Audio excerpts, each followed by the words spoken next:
Good evening, ladies and gentlemen, and welcome to this external scrutiny. A fire drill is not expected, so if the alarm sounds, please evacuate the building quickly and calmly. Please ensure you use the stairs and do not use the lifts. Once out of the building, please gather outside the Yorkshire Bank on the opposite side of the road. Exit by the door by which you entered the room, or by the fire exits which are clearly indicated by the standard green fire exit signs. If you need any assistance in evacuating the building, please make yourself known to a member of staff. Please also make sure all your mobile phones are turned off or set to silent. And just to let you know that this will be getting recorded, so that you know that. So, apologies then. So we've got apologies from Councillor Brindley Edwards with the substitute of Councillor Evans. Apologies from Councillor Duffer, substitute of Councillor Glass. And apologies from Councillor Rudkin with the substitute of Councillor Tannendale. Item 3, minutes. To confirm the minutes of the meeting of the External Review and Scrutiny held on 5th July. Councillor Brown. Chair, I'd like to point out that the minutes of the previous meeting were not accurate in respect of item E06 on page 8. If we come down to a request was made to the work panel, there was a proposal for that, it was never seconded, it was not voted on, and consequently it can't form part of the minutes of the meeting because it was not actually resolved. Okay, so I have took advice on this and it wasn't voted on, you're right, so we'll vote on everything that goes through now, as from tonight. We'll vote on every single thing. We'll do a show of hands for the camera to make sure that everybody has seen the show of hands. And although it wasn't voted on formally with a show of hands, nobody objected to it either. But there was no second, so it was never a formal proposal. No. That's on video. So I would ask that that's struck from the minutes. I would also ask that points C and D under resolved are struck from the minutes because they're consequential on the error that was made in the original minutes there.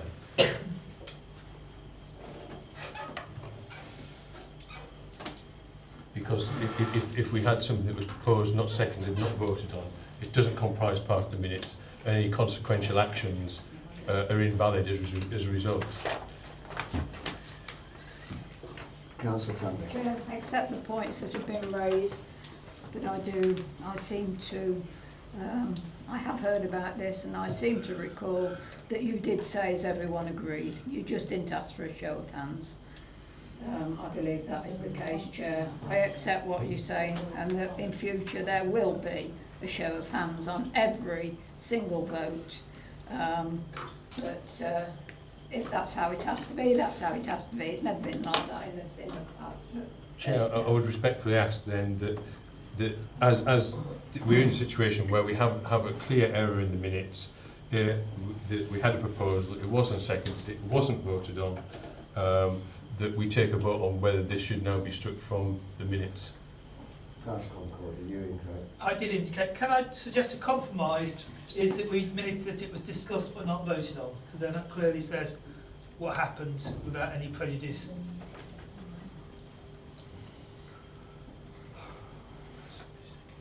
Wendy, do you want to go through what Phil was saying?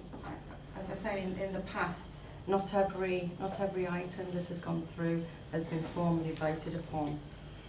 Sometimes it's agreed just around the table.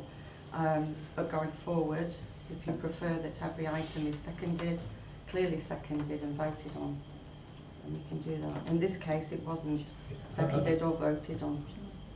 Yeah. I'll second Councillor Brown's suggestion, Mr. Chair. So the suggestion is that we vote on whether the minutes are correct or not correct. My suggestion is that we strike the paragraph starting a request and ending in new build, and then strike items C and D from the minutes. and then we vote upon whether the minutes are acceptable.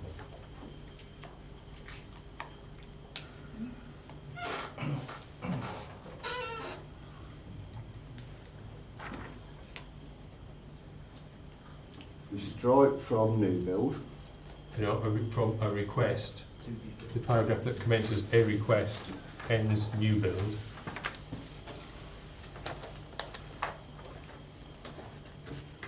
And then strike items C and D under the heading resolved that.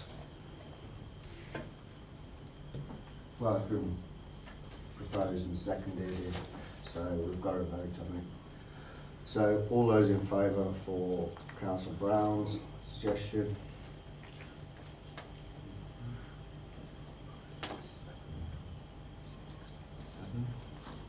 Against? 6. So okay, that goes through then. Chair, while we're on this subject then, as a consequence of that, any actions that arise from that have been carried out subsequent to the meeting in respect of point C will need to be rescinded. There hasn't been any actions That's okay then. from this. Thank you. The actions that I think we're on about were from the full council, full cabinet. Thank you for confirming that. Tricia? Sorry, okay. Chair, Councillor can I Sandy. therefore request that changing places be a future item on this committee where it can be fully voted on and action can be taken about the changing places situation? Is there Councillor Sandy, that is some back, changing places. okay? Okay, as long as it's on so there. as a working program. So, yeah, okay. Everybody okay with that? Right, so, Chair, we Well- now need to vote on the acceptance of the minutes as amended. So I would now propose we vote on the minutes as amended as being acceptable. okay, accept minutes as amended, as just agreed. Yeah, okay. Against?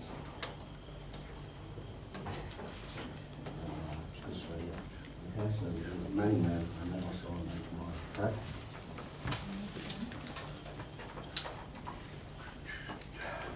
Four, declarations of interest. Is there anything other than what you wrote in here that anybody would like to declare? No? 5, public consultation. We do have speakers today, but Sorry, I did have my hand up for declarations. okay. Yeah, my declarations are printed in the schedule, obviously, as a substitute, so I just refer members to my declarations listed in my register of interests. Right, yeah. Okay. Public consultation, like I say, we have got public consultation, so we'll be hearing that later. After the presentations. So now we're on to number 6. Health Watch. Presentation by Chris Payne. Yeah, good evening, Chair. Good evening. Over Yes, to you, the floor is over to you. thank you very much. I come here every year to report on the activities of Health Watch. I thought what would be useful this year, given that my presentation is not is that what I was going to do is just summarise what the key issues coming from all of the public consultations we've done over the last 12 months have been. They don't all necessarily apply equally to Nuneaton and Bedworth. They might apply right across the county, but clearly there's some application here. And I think when you look at these issues, there's forward projections about these sorts of things. And it's about planning for the future, which is why we do this kind of thing. I could just talk briefly through our results in quarter 1.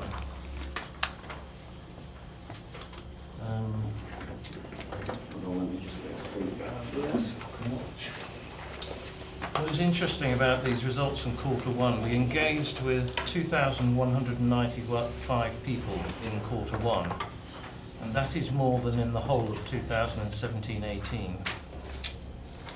So there has been a real spike in activity. As you can see, 205 are from Nuneaton and Bedworth, which is about 10% of the total. So that either means people in Nuneaton and Bedworth are really happy, or they're just not getting in touch, and we're not quite sure which of the two it is at the moment. 80% of the people who are contacting Healthwatch are women. So I don't know why men are not getting in touch. I don't have the breakdown for Nuneaton and Bedworth, but there is clearly an issue about communication with men. And I don't quite know how we're going to tackle that, but there needs to be something done, because if you look across health in general, men are not coming forward with their issues. And this is exactly what you would expect to see, but we have to try and tackle it. And some of the initiatives, like It Takes Balls to Talk and other things, are really helpful in this. But actually there's a lot more than that needs to be done at the moment, and it's very clear from there that that's what we need to be doing as well. So we had a number of direct phone calls. What's really interesting is that for the first time the hits on our Get Help section of the website now exceed the number of people we're directly engaging with. So people are increasingly looking to the website for their information rather than talking to a human being.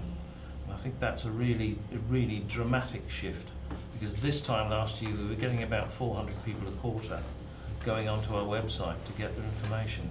We now have 3,000 a quarter going onto the website in the space of 12 months. So there's something going on there about how people are accessing their information. I have no idea what 751 visits and 1,700 Twitter followers actually means, but I do understand we are very popular in Brazil. I do understand that. I am as well. Oh, yeah, I've heard that, John, yes. We can, on to the next one. These are the key issues that people talk to us about in quarter one, and they are in order of popularity, as it were. And the one that people talk to us most about were hospitals. Not, you'll be pleased to hear, the George Eliot necessarily, you'll be pleased to hear that. Mostly about UHCW. And I guess for the hospital of that size, it's perhaps not that surprising. Most of the things that they wanted to talk about were delays. And being referred from the GP to the hospital clearly is causing some problem somewhere. Because that's a fairly common complaint that we get again and again. The other key area about hospitals is discharge, and particularly delayed discharge, delayed transfers of care, seems to be an issue that people are having. And readmission when people have been discharged too early. So there are a number of things around hospitals. But as I say, not specifically around the George Eliot, although they get their mention, but not exceptionally so. GPs are it's mainly about getting appointments, as you might expect. And if anybody could ever solve the GP parking problem, I think they would get a knighthood or a sainthood or something. But that's another key issue that people keep talking about, is exactly that. And communication from their GPs as well is another big issue. Social care is rising up our agenda.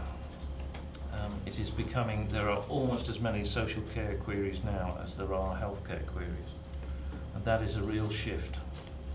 And I think that's got something to do. I was talking, our annual conference was earlier today, and I was talking about the CQC's report, the State of Care, which they released last Thursday.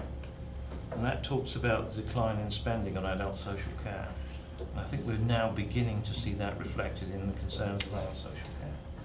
So I think looking forward, social care is something that we're all going to have to look pretty carefully at. 1.4 million older people in this country are not getting their services they were getting in 2010. And we now need to start thinking, what are we going to do about some of that? That 1.4 million, incidentally, also people are living longer than actually demographics is a part of that, but it's something we're going to have to in some way react to. Mental health comes up regularly and came up again today in our annual conference. We held a series of workshops, and mental health was the most popular one of those. Most people went to that, and there were a series of concerns raised about the way the Partnership Trust works, and the way mental health works in general. And the relationship between mental health and social care is a difficult one. It's one we're going to have to tackle. Carers came up again fairly regularly, and carers are feeling neglected, and others could be anything else really. So those are the sorts of things that people are coming to us about. If we can go on to the next one. This is what people are reporting in their interactions with health and social care services. A number of people reported feeling quite intimidated by their interactions with healthcare professionals in particular. And this particularly applied to younger people who said that they found talking to professionals quite difficult. And it was, when we got down to it, it's a language thing. And what they mean, because one of them said to me that that's really sick, and I thought they meant it was bad. Well, it doesn't, it means it's really good. And I think those sorts of things actually make communication between people like of my age and younger people quite difficult. And I think that sort of reinforces the feeling of intimidation. So when we communicate with members of the public, we need to think about the words we're using and the way in which we talk to people, and to be sure that they're hearing the same messages we're delivering. Really quite difficult. And communication information is all part of that, really. Most people that we've heard a lot about a lack of flexibility in service provision, and what people are feeling is that they're being squeezed into the services the NHS provides rather than the services fitting their needs. Now, whether that's true or not, that's the way it makes people feel. We need to, I think, actually respond to that. And carers I mentioned earlier, families and carers I mentioned earlier, and there was a clear feeling amongst those people that their needs are not being fully considered. They don't feel involved or consulted in what's happening. Worse than that, they felt excluded from what was happening, and actually felt as though what they were saying was a nuisance to people. And that it was quite difficult for them, and they were viewed negatively. Now that isn't, none of the professionals I talk to do that deliberately, but it's the way it makes people feel.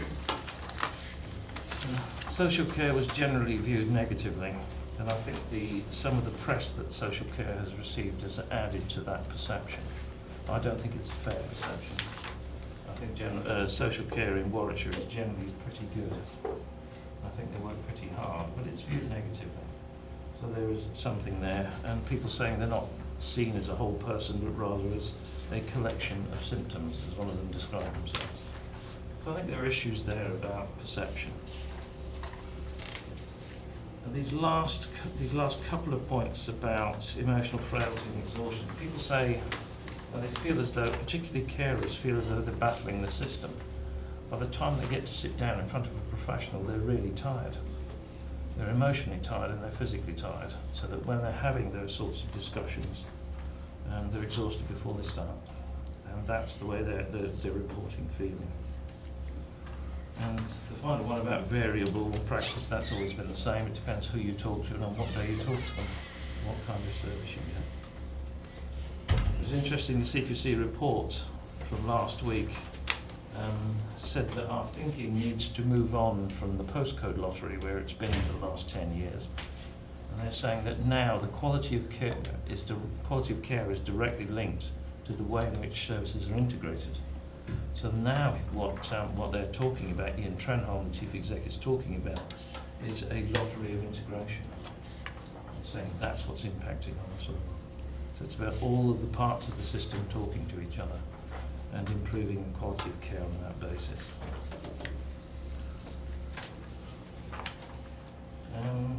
I actually find navigating the system quite difficult. I've been doing it for 35 years and I find it quite difficult sometimes. It is hardly surprising that members of the public find it quite difficult. They find it complex and they find it obscure, and I think we have to try and find a way of simplifying it. I like the system of GP navigators who are there now, people who are specifically employed as navigators in GP practices to help people find their way through the system, and it feels to me like that's really important. Talk further on about the value of an advocate. That's only slightly overshadowed by the value of obstinacy. If you just keep going, you will eventually get somewhere, but you do have to keep going. And takes me back to the exhaustion and tiredness. And complaints, people actually don't really understand the complaint system and therefore they're not complaining. And I think there's something about opening up our complaint system and making them user-friendly.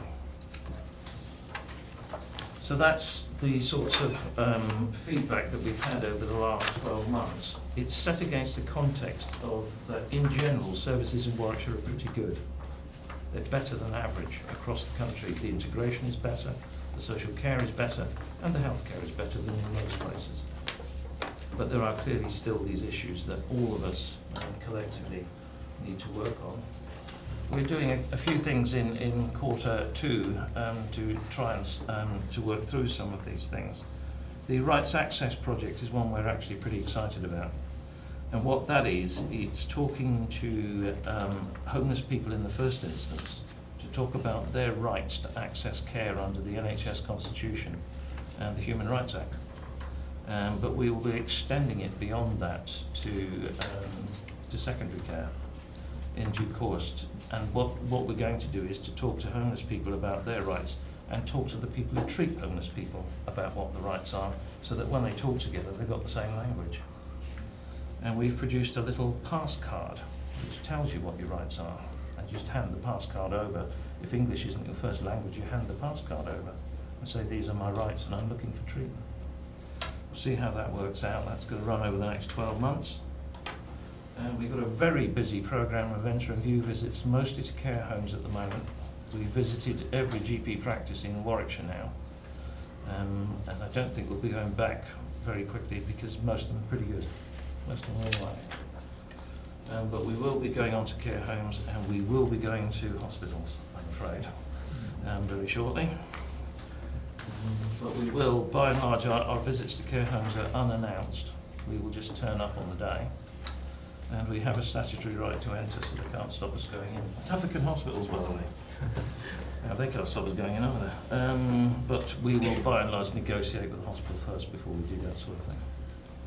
And the third project, major project, is around loneliness and isolation, and that has its links to mental health. But there are some really interesting projects under the Year of Wellbeing for 2019 around what you do about loneliness and isolation. So I think if we can tackle loneliness and isolation, I saw some studies in America which said if you tackle loneliness and the causes of loneliness, it's more effective pound for pound in terms of the length of life and the quality of life than a smoking cessation program. So I think we need to really be looking at this very carefully, and some GP practices have started something called the Daily Mile, and they take out lonely and isolated people and walk for a mile with them. And actually what that has done to those people's lives is it has transformed them. It gets them out of the house, gets them talking to people, all sorts of things. And loneliness and isolation is a program that doesn't need to cost anything. We can actually begin to tackle it by spending virtually nothing. And we're going to see what ways we can do to support the Year of Wellbeing in doing that. So that's our report for this year. I'm happy to take any questions on that, Chair. Thank you.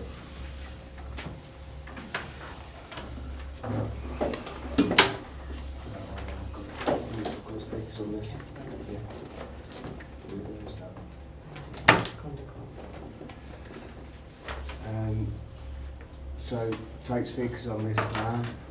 Michelle Concord, please. Thank you. I don't really want to say an awful lot of things. I mean, I just really want to know how easy is it for you? I mean, it's identifying the problems, but then actually working with the providers to actually get a solution. Because whenever I go to CCG meeting or hospital board meeting or whatever, they all seem to be aware of a lot of the problems, but actually getting solutions to them is, yeah, a lot more of a problem. And so I'd just be interested to know sort of how you actually get to solutions and get to providers to actually sort of take up what you're saying. I mean, it's a really good point.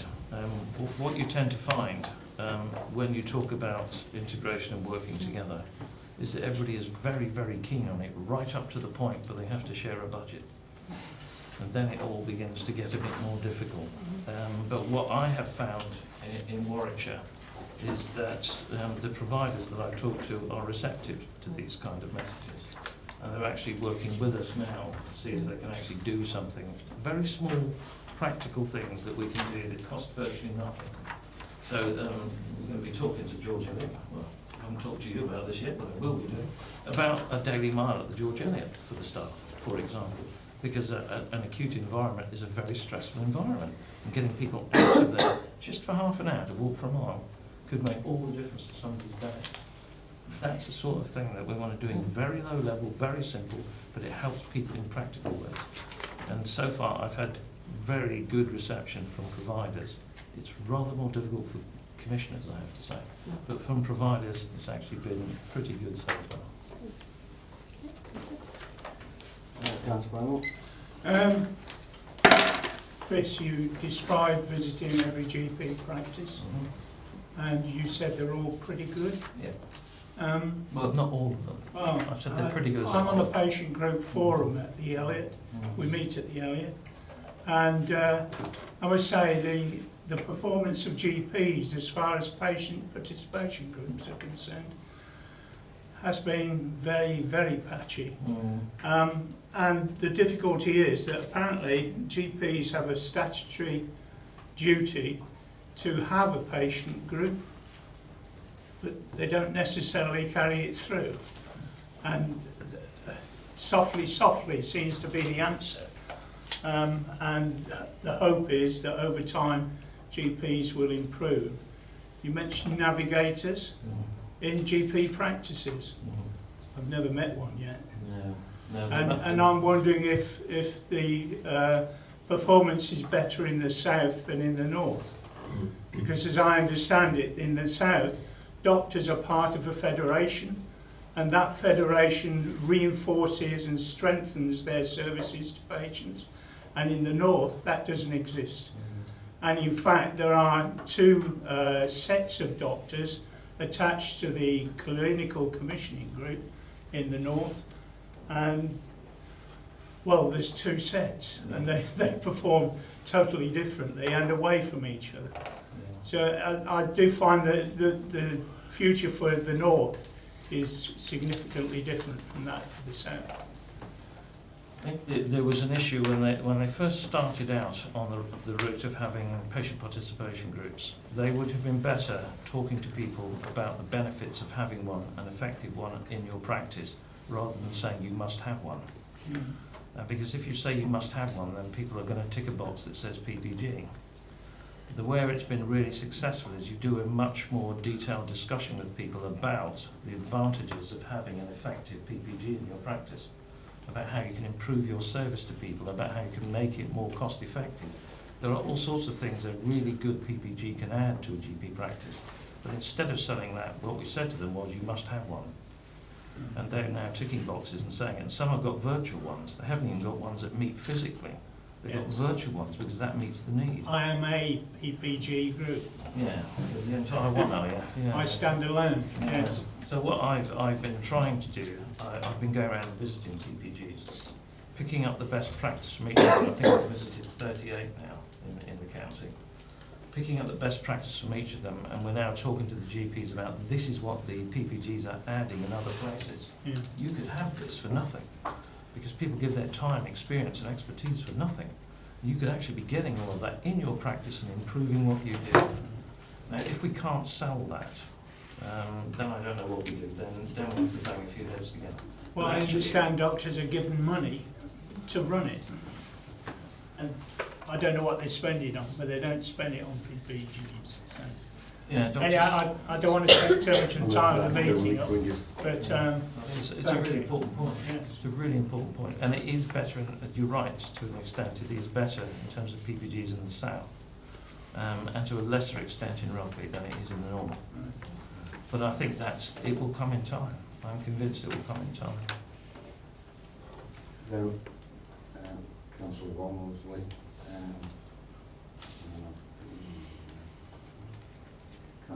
Thank you, Chair.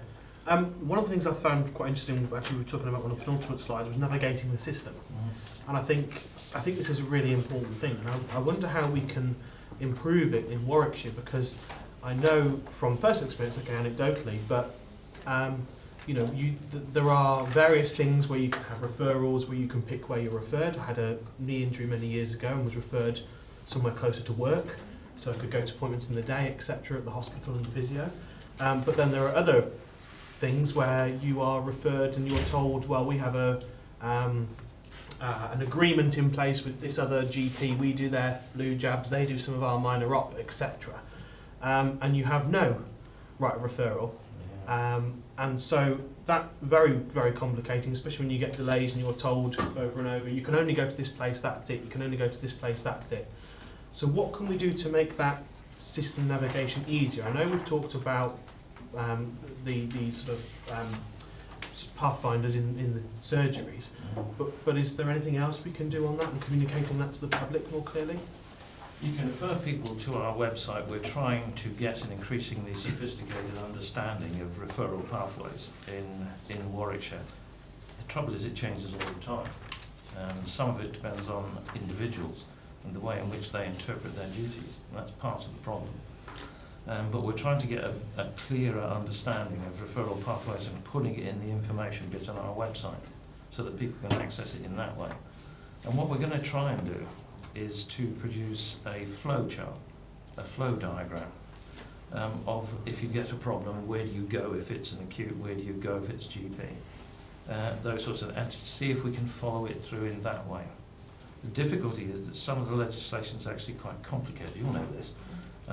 If you want to complain about GP practice, you're given a choice that nobody tells you about. You can either complain to the practice or you can complain to NHS England. You can't do both. And you actually have to know that, for one thing, and I didn't know it until I looked it up. And then you have to choose the right one. Now, how do you do that if you don't know about it in the first place? So we've got to try and find a way of simplifying that. And one thing we will have to do when we think we've got a diagram or a flow chart that describes that, we will then have to go out to all the providers and say, this is what we're saying to people, is it right? Is it right? Because if it's not right, there's no point in sending it out. So it's really complicated, and it seems to change every time we talk to somebody. But we will find a way, and if people are actually really, really stuck, tell them to give us a ring, and we'll talk them through it. So it sort of comes back to this variable practice point previously as well a little bit. A little bit. And people have said that they have a different experience day to day. It's not just between practices or between hospitals. It's from day to day with the same group. And it's really quite difficult for people. And some of it depends how you're feeling yourself when you're starting out on that journey. So I think we do have to simplify it. We do have to find a way of navigating through it. But I think we'll have to do it collectively with providers, commissioners and ourselves. And try and make it as easy as we possibly can for patients. But we're not going to get there easily. Okay, thank you. Thank you, Chair. Councillor Comco. Yes, you said life expectancy was improving. Unfortunately, that improvement has stopped the last couple of years. And very much I see things like Health Watch as a good way of having intelligence as to which bits of the system aren't actually getting better like they used to get better, and be like a canary warning us where things are going wrong. So it'd be useful to know if you've got an insight into where you think our improvement has stalled from the patient feedback. And also I'm very pleased you're going into care homes, because looking at the Quality Care Commission reports for GPs and all sorts of things, it's the care homes that seem to have quite alarming CQC reports. Yeah, care homes in Warwickshire are by and large not too bad. There are no care homes on escalated warnings in North Warwickshire for the first time since I've been at Health Watch. That's never happened before. But there is a real problem in recruitment in care homes. They're having genuine challenges in doing that. And there are a number of care homes in Warwickshire now which are understaffed. And that's where some of the problem comes from. But we'll be going in there, and we do make assessments about whether the staffing levels are appropriate for the types of people they have living there. Your earlier point about life expectancy, I listened to the Institute of Actuaries about the causes of the reductions in life expectancy that we've seen in the last 5 years. And if you want to have a fun night out, the Institute of Actuaries are the people to go to, because they're just great fun. And what they're talking about is the reduction in life expectancy is down to two things. One is calorific intake, and they were very clear about that. Too many calories of the wrong type, and lifestyle. And they're saying that is what is now depressing life expectancy in this country. And so when I looked at the year of well-being and some of the stuff they're proposing about getting people out, doing the daily mile, I think actually that's tackling that issue head on an individual basis, because it's a national problem with an individual and local solution. And that's where we have to focus ourselves. I'm fully supportive of the year of well-being. I think it's a really good thing. Can I just come back on one point there, Chris? The care home visits, are you prioritising them so the ones you've got most concerned about are done first? We go into care homes where people have raised a concern about them. So we get something from the public and we will go and check it out and see if there's any validity behind the complaint. Because we get some whistleblowers and they're just embittered ex-employees who've got it in for the management. And we go along and the care home's fine. They just got it in for the management. But we do go in and we are very thorough. And there are some, I have to say this, that the CQC have cleared as being all right. We've gone in and found they're not. And we've gone back to the CQC saying you have to revisit, because this isn't right. So we'll go in and we're extremely thorough in what we do, and we will find out. If there's a complaint about it, we'll go in and find out if there's a reason for that. I just have one more on that. Just on the CQC. One more thing. On the CQC thing, they said the ratings got reset if the management or the company changed.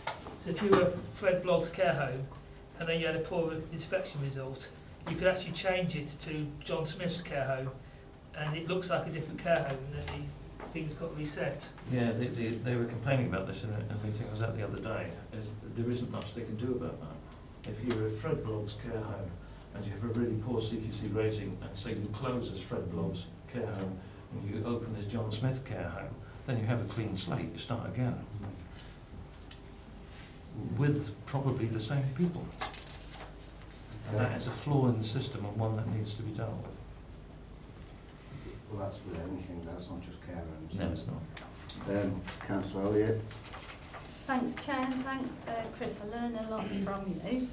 And reversing life expectancy has been covered, so I've just got two things. One is the GP navigation system. Due to a couple of house moves, I've just recently gone through 2 inductions. I moved to a new GP, a good one in Nuneaton, went through the whole induction, wasn't mentioned. Next GP surgery, just gone through an induction, wasn't mentioned. I've never heard of it, so thank you for that. I'll look into that. And the other thing is the pass card. Where do we get those from? Oh, we've got those.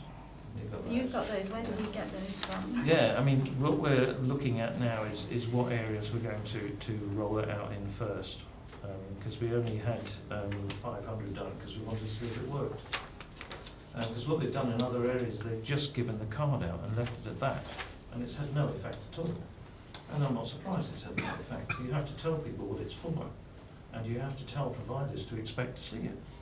And you have to, what I call capacity build both sides to talk to each other. Because if you don't do that, then the whole system's not going to work. It's just a sticking plaster. So you have to make the whole system work. That's the approach we're going to take. But Trish, if you want a supply of cards, I am more than happy to ensure that you get one. Okay, thank you. Councillor Brown. Thank you, Chair. Thank you for coming to visit us tonight with us, Chris. It's very interesting. Just looking at your results from Q1, the 3,000 hits on the website, obviously about 25 a day. Are you recording where people go to on the website as part of their visit? Because software exists where you can track where they go to, so you can find out whether people have logged onto your website by accident because they were looking for something in Brazil, or whether they're actually investigating specific pages. Yeah, and I think it would be really useful to do that, because then you can find out where people are, what information people are searching for, make it more prominent on your site and make it easy for people to navigate. yeah. I just wondered if you already do that. We do. I think you're not talking to a technical expert. I'm not technical either myself, don't worry. But there's something called Google Analytics that they're using, and that's actually telling us. When I put 3,014 hits on the GitHub, people specifically use that site to get information. Brilliant. And they stayed on it to get information. That's fantastic, thanks. The other thing I was going to raise, you said about, obviously there's a problem with engaging with men here, because 80% of visitors are women. So what are you doing to improve that statistic? I mean, we've tried, if you can think of anything, I'd be most grateful. We've tried, we've very heavily promoted the male health things, where it takes balls to talk about other things. We've really tried doing that. I tweet all the time about getting in touch if you're around and you're concerned about your health. And we do it constantly, but if there's another way of doing it, then just let us know. Because actually, although people tend to smirk when I say it, there's actually a real problem here, possibly, going undetected. Because what we have found is, talking to people, is that when the navigation of the system becomes a problem, women are more persistent than men. And if men don't get to the answer in 2 steps, they'll stop. Yeah. They'll That's what I just do. stop. Yes. Got a job to do, go back to work, get on with it. Yep. And I mean, I tell people that I think if a man went to bed and his foot was hanging off, he'd just go to bed and think he'll be all right in the morning, he'll be fine. But actually, they don't. That isn't what's needed at that point. And I think men are actually beginning to ignore real sources of help for themselves. And it's the NHS and the rest of us that have to pick that up ultimately. And men's mental health is another thing altogether, the way that's being dealt with. It's a real problem. And younger people's mental health is another one. So there's a lot to go at here. And young men, I mean, don't get me started. They hardly ever talk to us. You're beginning to sound racist. Thank you. Councillor Tandy? Thanks, Chair. Two points, Chris. One is in relation to the GP appointments, which you accept is a major concern. And it is, if you have a person who really is feeling quite ill, they ring up for an appointment, we're just doing appointments on the day, you have to phone up at 8 o'clock and you can sit on the phone for goodness knows how long at 8 o'clock. And also, or you can come and wait and see if you can get an appointment at 8 o'clock. And I have personally seen people queuing outside, long queues of people queuing outside just to see if they can get to see a doctor on that particular day. And I know it's not, you can't always get exactly what you want, but it can be disconcerting, especially for older people. The other point in relation to the care homes, I accept that you do get complaints. What bothers me are the people who are in those care homes who don't have relatives to complain on their behalf, and who probably are grateful for what they've got, so therefore don't complain if they do have a problem. And I think that very closely links with the mental health issues and the loneliness issue that you were speaking about. And it really does bother me, having had my parents, both of them, years ago, in a care home and seeing people who have no one. No one to stick up for them, no one to speak for them. They are the people who actually worry me in the care homes. I think I would agree with that, Chair. We've been trying to get Warwickshire County Council to change its definition of seldom heard groups to include people who live in care homes and don't have relations, because you never hear from them. They don't complain about the service they get, except when somebody like us goes in and talks to them face to face. Then you get to hear some of the issues. But until then, they are seldom heard. And in terms of being lonely and isolated, people who take their meals in their own rooms and do all the other things, they're as lonely and isolated as anyone. But they're in a care home, so we don't actually spot them. And while I'm on the subject of people who are lonely and isolated, we now find that the group of people who are most lonely and isolated are younger people. And they are lonely and isolated in all sorts of ways, even when they're living with their parents. So we actually have to now begin to redefine the way we think about loneliness and isolation, and to start working together with a wider range of people. The idea of a lonely, frail older person living alone is not what describes loneliness and isolation anymore. It did 10 years ago, but it doesn't now. Councillor Colby? When you're talking about the statistics, have you got any age statistics as well? We have, yeah. How haven't do got they- them in my head, but yeah, we have. But Mm, most of the right. people who call us are between 60 and 75. Most people who So call they- us. Right, okay. And are they specific, I don't know, sort of medical issues that people, do you get a lot more complaints about particular medical? Conditions. Yeah. Yeah. We used to get our most popular calls. It's probably not the way to describe it, is it? Most frequent calls was around cancer. Yeah. But it wasn't about the treatment of cancer. It was about accessing benefits and other forms of money when you were living with cancer, because they were struggling financially because of their condition. And that was 90% of the calls we got about cancer. When we did an analysis, that's what they were about. So we're now talking to people like Macmillan and Citizens Advice and saying there's a real issue out there, not just for people with cancer, but anyone living with a long-term condition accessing benefits. Because Lord knows it's hard enough to live with a long-term condition without struggling financially as well. So, but the other ones, mental health is the other really common one, really common and rising up. But that may well be because we recognise it more now than we did a few years ago. Yeah. But it's rising up the agenda quite quickly now, is mental health. And dementia as well, of course. Yeah, I don't like Mm. I mean, dementia will be the leading cause of death in 25 years. Yeah. That's reality. Do you ever get positives? Do you ever get people ringing you up and saying, I had a really good experience? People call us. I don't have a happy life. Mm. People call us when they run out of alternatives. Mm. So nobody's going to ring up and say, I've run out of alternatives to give my good news story to. That will just be when it's gone wrong. So we don't get many of those. Where we do get a lot of really good stuff is when we go out to events, which is how we know things are really good. Because people come up to us then and say, but they won't ring us up or Yeah. drop us a line or do that. They'll only do that if they want something. Yeah, I mean, I just think for balance, really. We've got a lot of negatives, but we've not got many positives. And I've just been through some pretty major stuff in the health arena, and my experience was actually really positive. But I don't see that related in these here. And as well, there's 205 people from Nuneaton and Bedworth. I'm sure there's a lot more people in Nuneaton and Bedworth going through issues with health at the moment, who 205 doesn't seem very representative of the area. No, So if you're not getting a lot of positive responses, and you're not getting a lot of responses in general, it kind of seems like it's a little bit weighted to one side, and it's not balanced, or as balanced as it could be.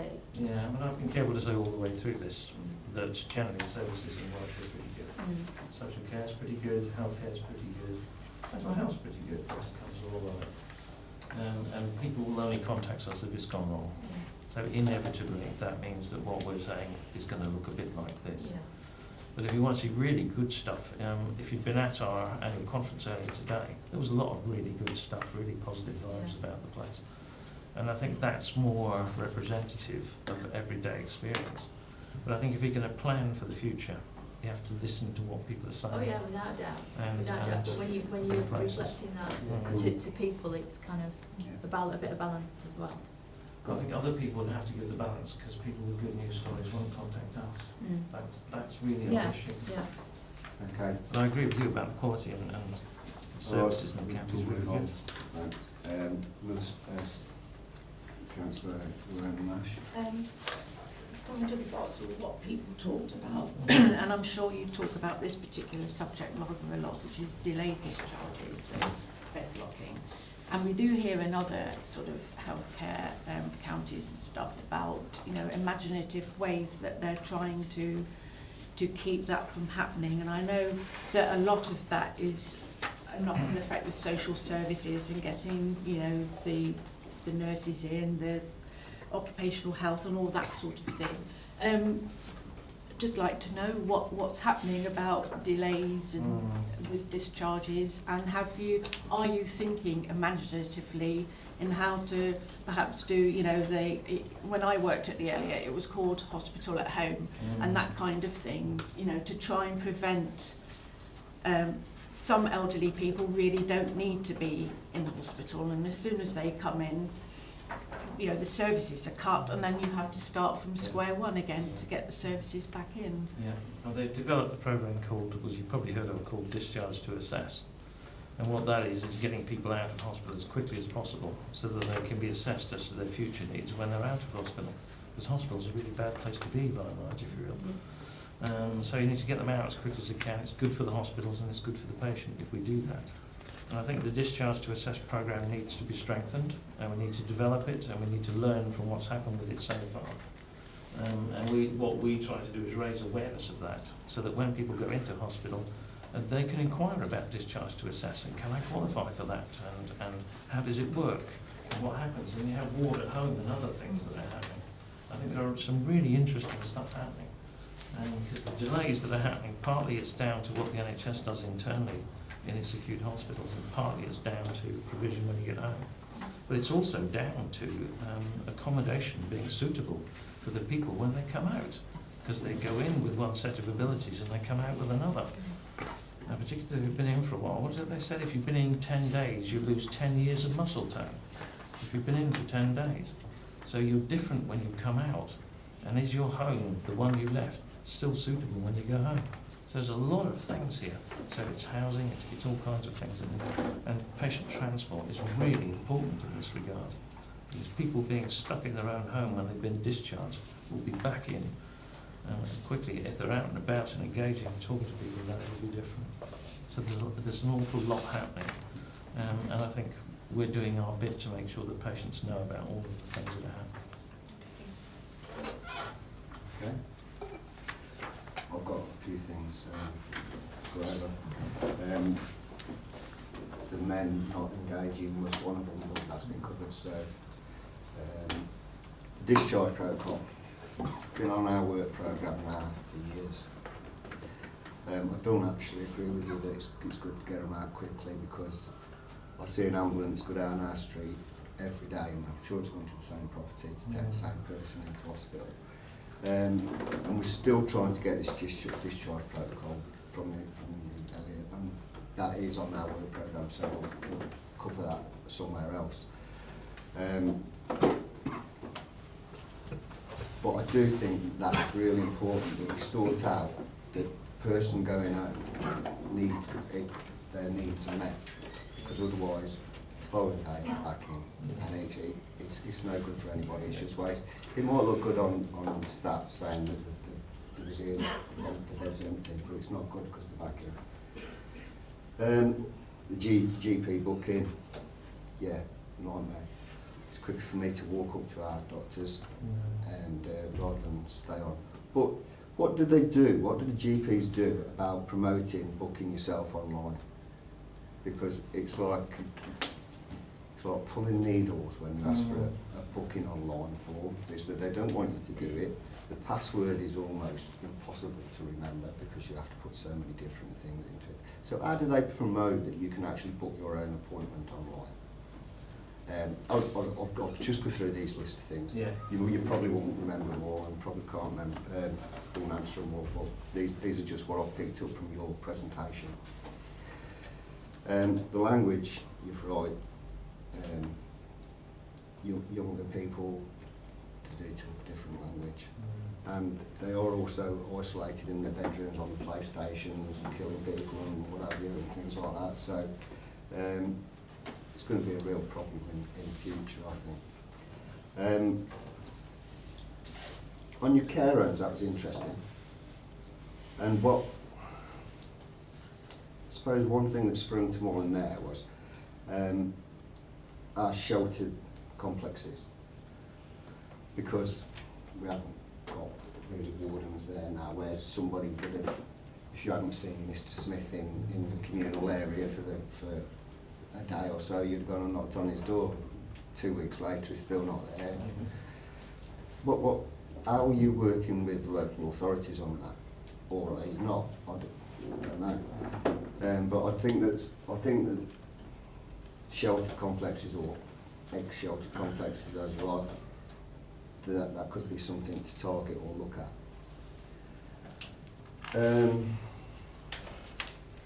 Also, getting people to engage in things, coming back to that sort of thing. we've got a communications team, and I know Warwickshire got a communications team, and Carver, and I thought, can't you put these health watch things out, surveys and things out on them? I'm sure we could put a tweet out for you, or put something on our Facebook, and I'm sure Warwickshire, it's in their best interest to do the same sort of thing. So the other thing I was going to talk about was, and it was mentioned about the measured mile. We've already got them at Georgia, we've done them in the towns. So we've tried with the measured mile, we've tried with the outdoor gyms, we've tried with different things, getting people out, getting them active. But you can't drag people out, you can't make them go for a walk. I used to go on a walk, people's lives change, you get so much more busier, and that's what happens. Then you don't go on a mile walk and you miss it because it's raining or too windy or whatever, and then you can't go out. So I understand that you've got to try and get people out and get them active, but sometimes it's chucking money at something that's already been tried. It's all reinventing the wheel sort of thing. They're just my observations over your thing. If you can answer some of them, fine. If you can't, it's fine as well. Yeah, the delayed transfers of care. I think if you can get people out of hospital safely, that's the best thing to do, because you can pick up hospital-acquired infections while you're in there, and people come out worse than when they went in if they stay in too long. And that isn't what hospitals want, and it's not what patients want either. I think what you're talking about is people who are being discharged prematurely and then having to be readmitted because it wasn't done properly in the first place. And there's a program called Getting It Right First Time, and I think that's what they need to be doing to get it right first time. And where sort of length of stay and other things and bed occupancy become real challenges for a hospital, you can see the temptation to get people out. But actually, if they can get them out and get them out safely into a safe environment, into a house that's suitable for what they need, with the support of the GP, with the support of the community nurses, and that's what we need to be doing. Because to keep them in hospital doesn't help anyone. It certainly doesn't help the hospital. And I don't think it helps the patient either. And actually, sometimes it's a balance about whether you get people out and keep them in. And my view is better out than in. That's having talked to a lot of people who've been there. I went to a ward at UHCW, University Hospitals, Coventry, Warwickshire, and I talked to 26 people on that ward. And I said, how many of you have been readmitted in the last 30 days? All but 4 had.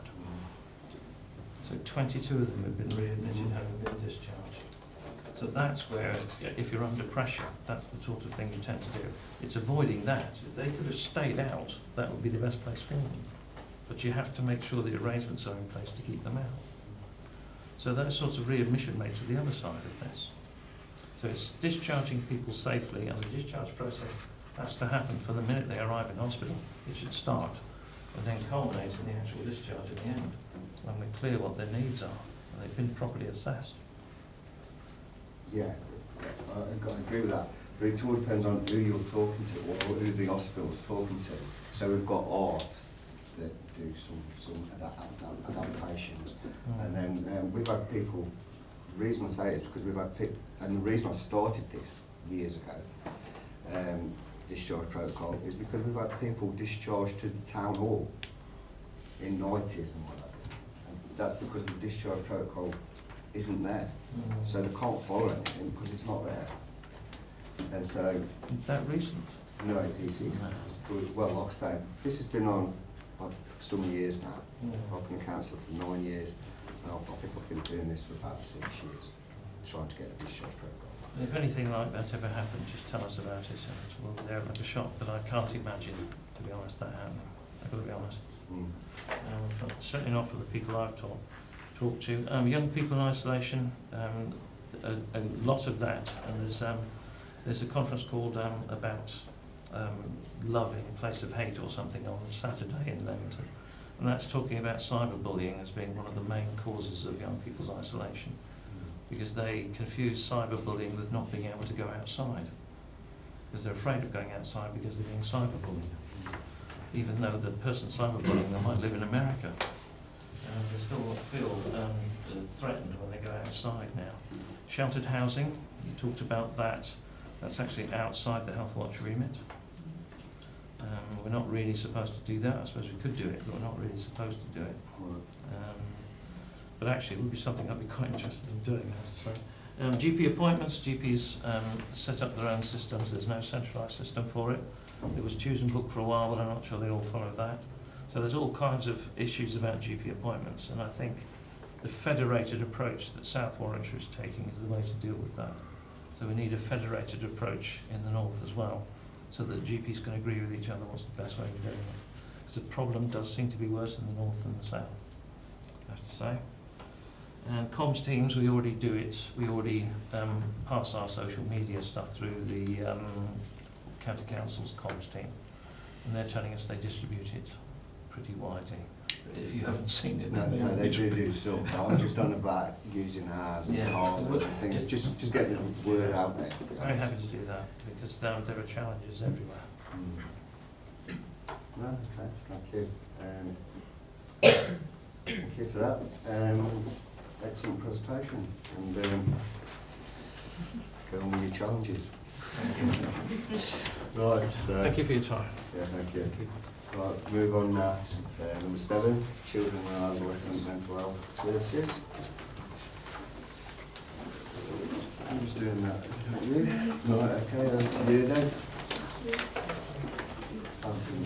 We've got a presentation with me, and there's also a handout about Rise's community offer, so that we can see what's going on in the locality. So if I just introduce myself, I'm Lisa, I'm a Children's Commissioner, and I think one of the main things I want to say today is this is week 3 in the new job. So I'm coming presenting information, but I may not be able to answer a lot of your questions, but what I want to do is kind of go away, get that information and get that back to you. You can feed that back through Wendy, she can email that out. If you can't answer anything, Yeah. you've got to feel pressure. I want to do my best to kind of answer the question. So I've come to present about the RISE service. So this is the Children and Young People's mental health service in Warwickshire. I'm here to present from Warwickshire's point of view. So we are 1 year in to what is in total a 7-year contract. We've got a 2-year implementation plan to kind of get the service to where Coventry and Warwickshire Partnership Trust said they would get the service to. I think with a kind of transition period to a greater focus on prevention and early intervention for children and young people.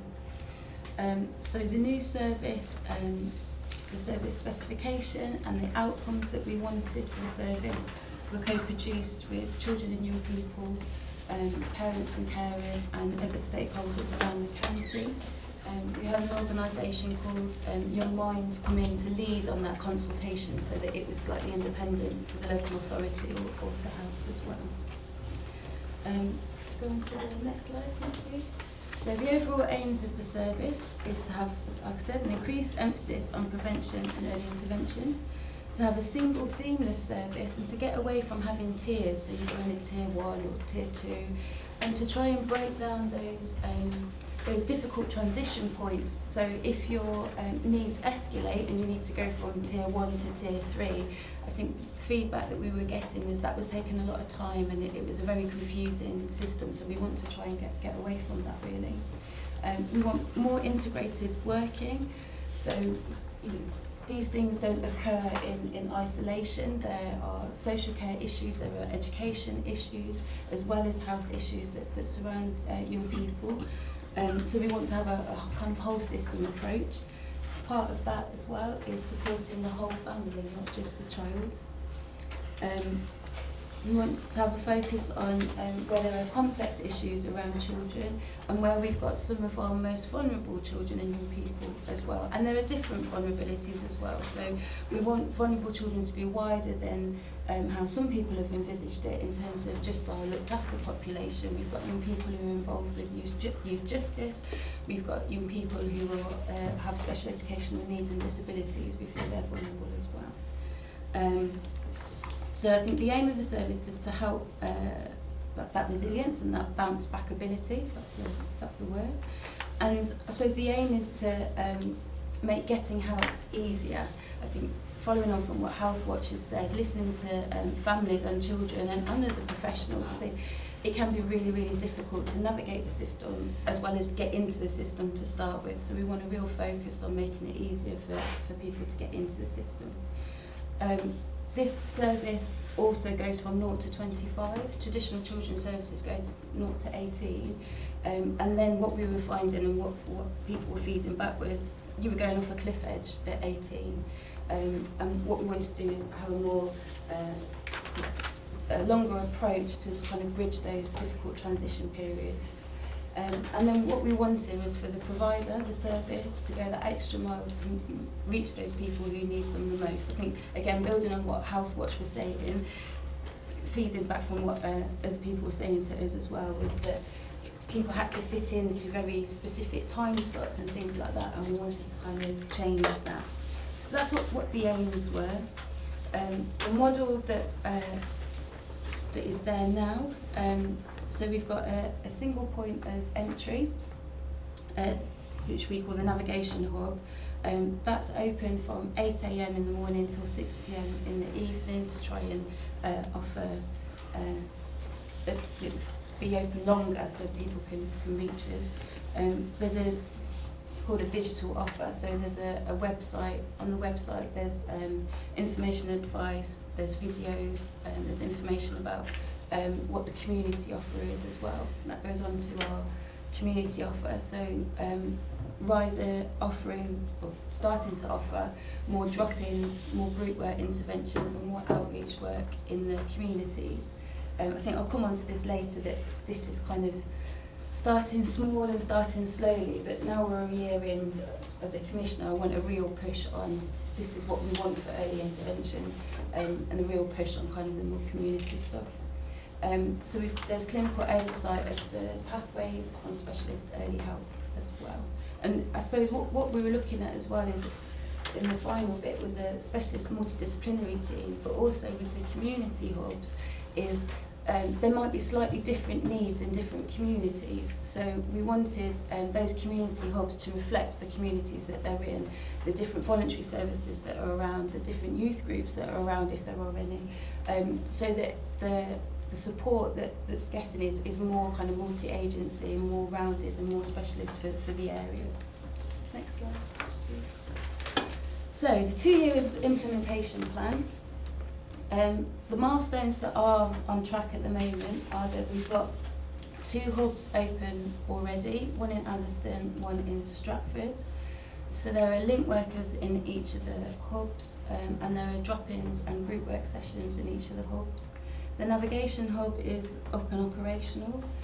The website is operational but is being reviewed at the moment with children, young people and families to try and make that better a year in. They've also rolled out the Dimensions tool, which is a way of families and schools accessing information, asking some questions to get some more useful information about where to go, what support there is out there. The integrated pathways have started. We've been rolling out the big umbrella across schools, and the service is piloting e-referrals at the moment. So that's the bits that are on track. There are areas that aren't on track at the moment, which I suppose is what I'm to focus on as I'm new in role. So setting up the vulnerable children's pathway, that's a priority at the moment, and we've got a multi-agency workshop going on in November, beginning of November, to get that online. Part of the offer is to have a chat function and an online offer, both for young people and for parents and carers as well, so that they can kind of, some people don't want to be seen face to face, so it's to give people as many opportunities to talk to somebody as possible. Extension of the adult crisis team, that's in the offing at the moment. What we're looking at is extending that from a kind of 9 to 5 Monday to Friday service to a 7 days a week service, to offer a more responsive service. So that's in process at the moment. and then the Nuneaton hub, that's been delayed as well. The delay has actually been with the local authority, with Warwickshire County Council, in terms of agreeing rents and handing over keys. So that's something that we're trying to kind of get moving ASAP. Next slide. Okay, so I've put a little bit of information about current performance. I wasn't too sure about what information you would want. So waiting time to first appointment, it's quite a complex diagram. But what we're seeing at the moment is that there's an average of 7 weeks to first appointment. That is an average. There are a lot of people who are waiting longer than 7 weeks. And then the second graph shows you, so from first appointment, how long are people waiting for follow-up appointments? Because your first appointment really doesn't kind of get you very far. It's, you know, when you start being seen more often. So that's another key point that we're monitoring at the moment. I think, as you can see, there's been quite a steep reduction in those weights, but unfortunately those weights have started going up again. So that's something that we are really focusing on at the moment. So it has reduced, but there is still, as of July, I think that's gone up again, 110 young people waiting for follow-up appointments, and that's 110 young people too many, really. Next slide. Sorry, I've got some more information that wasn't on the slides that I thought you might be interested in. So, RISE Warwickshire caseloads, they've got 2,649 children and young people on their caseload at the moment. What I haven't shown on there was the weights for ASD assessments, because there wasn't an easy slide to show that. But we have got, as of July 2018, 1,309 young people waiting for an ASD assessment, which is the thing that is kind of... Can you say what AC means? Oh, sorry, ASD, autism spectrum disorder. So yes, and that's an increase from 321 young people waiting the previous year. So that is something that we really need to be focusing on at the moment. The longest, we do kind of shortest wait and longest waits. So the longest wait for the North Warwickshire area is 104 weeks, which is unacceptable, and we know it's unacceptable. So that's something we're working very hard with the provider, but also with the wider network, in terms of how can we get those weights down, how can we get ASD assessments better. Okay, so future developments for year 2. So we want to open the remaining 3 hubs. We are hoping that the Nuneaton and Bedworth one, if we can sort out our internal property people, hopefully that will be opening within the next couple of months. Rugby in November and Warwick in December. We're trying to increase awareness of the Dimensions tool, because what we're hearing, the different meetings that I've been to in the last 3 weeks, it seems to be a really sketchy picture in terms of who have heard of the Dimensions tool. So some people are saying, I didn't know about the Dimensions tool until the school mentioned it. Some schools are saying, I didn't know about the Dimensions tool until a parent mentioned it. So we're really, that's another focus for mine in terms of communication, what we're trying to do, the Dimensions tool and the community offer, get that information out there. Like I said, we're working on the vulnerable children's pathway. The other key bit for us as well is the crisis care service. So the number of young people who are presenting either at Warwick Hospital or UHCW in crisis, maybe after a self-harm attempt or something like that, because they haven't had early intervention or preventative services. We're really focusing on that bit now as well. And part of that is looking at what we can do to support those young people and those families better, what we can do to prevent young people going into what's traditionally known as Tier 4, so being sectioned, because one, that's not good for young people, but two, also we don't have many Tier 4 beds in Warwickshire, so young people are going quite far away, which is putting extra strain on that young person and on their families in what is already a very difficult time. We're working to improve the online offer. I think that goes hand in hand with communications. We want to get this message out there, otherwise the preventative and the early intervention work just isn't going to work. The other bit from a contracting point of view is working around the outcomes. So this is kind of the first time for this service that we are asking the health service to report on outcomes for children and young people.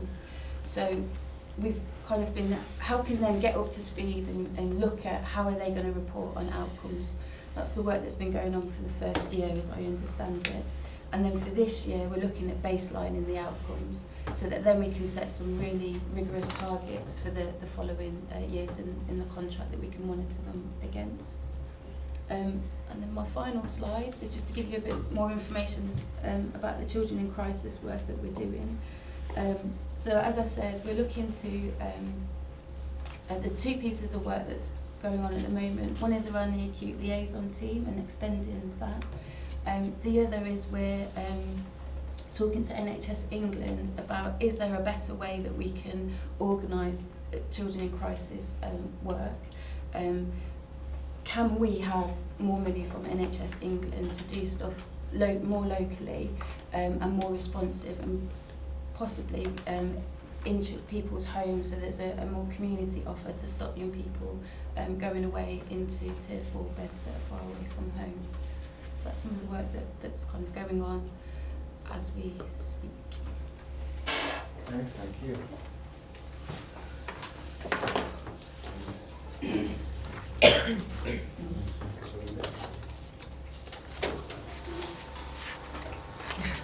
Questions?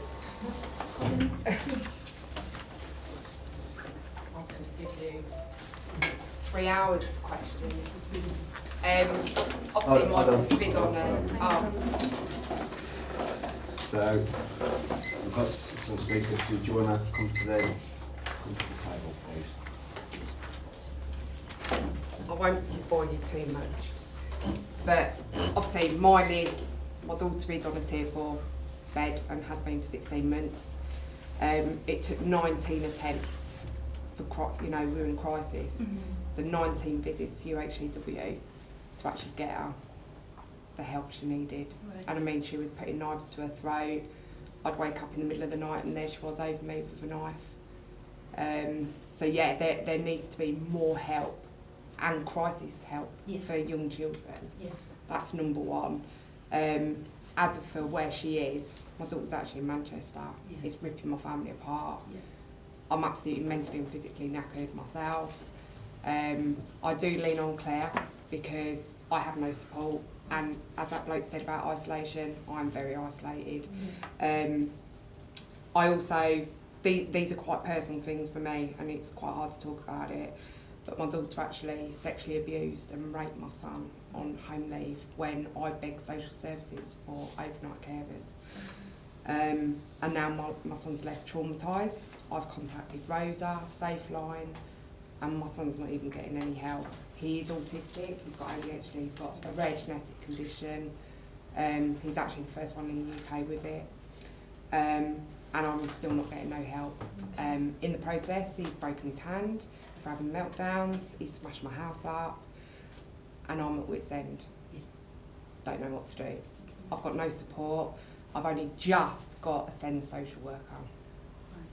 After all of this, you've only just got a social worker. And I've been fighting nearly 3 years. So, as for putting money into the NHS and where it should go, I strongly stand behind mental health. It's wrong. It can't go on anymore. I've had to give my job up. I worked for the NHS myself for 18 years. I've had to give my job up. There's no benefit I can claim to make my money up every month. I've just had to cut the cloth accordingly and cut back on things. So I find it absolutely appalling. Yeah, no, and things like I've got single assessment from social services, and it states in here that my son has to have art therapy and that he should have a key worker. Right. This was back in May. Still got nothing. And yet my son's going to school, can't cope. He's got a £20,000 EHC plan. I can't even get him into a specialist school. And he's scared to mainstream. He's in mainstream.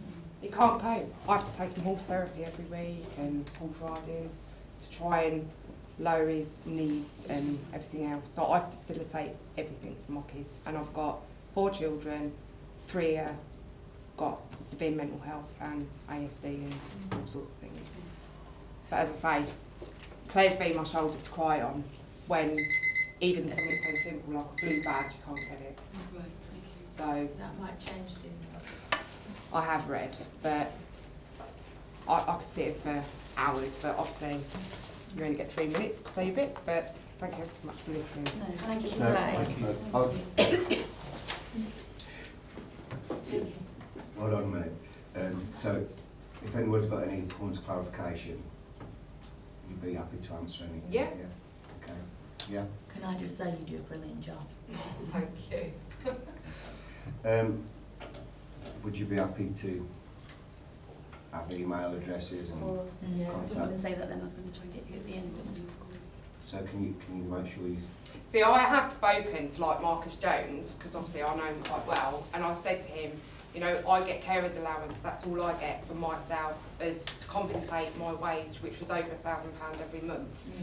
And I had to prove to carer's allowance that I was providing 35 hours worth of care additional over and above being a mum to my children. Now obviously you can only claim it for one child or per household, which, okay, fine, fair enough.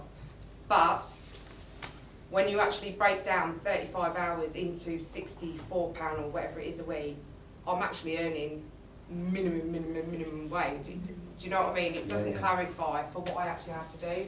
Can you give your contact details, email, phone number, whatever, to Louise? She'll be in touch with you. Is that okay? Can I just add, I would appreciate any assistance that you could possibly give. Yes, no, definitely. Yeah. Okay. Got another speaker?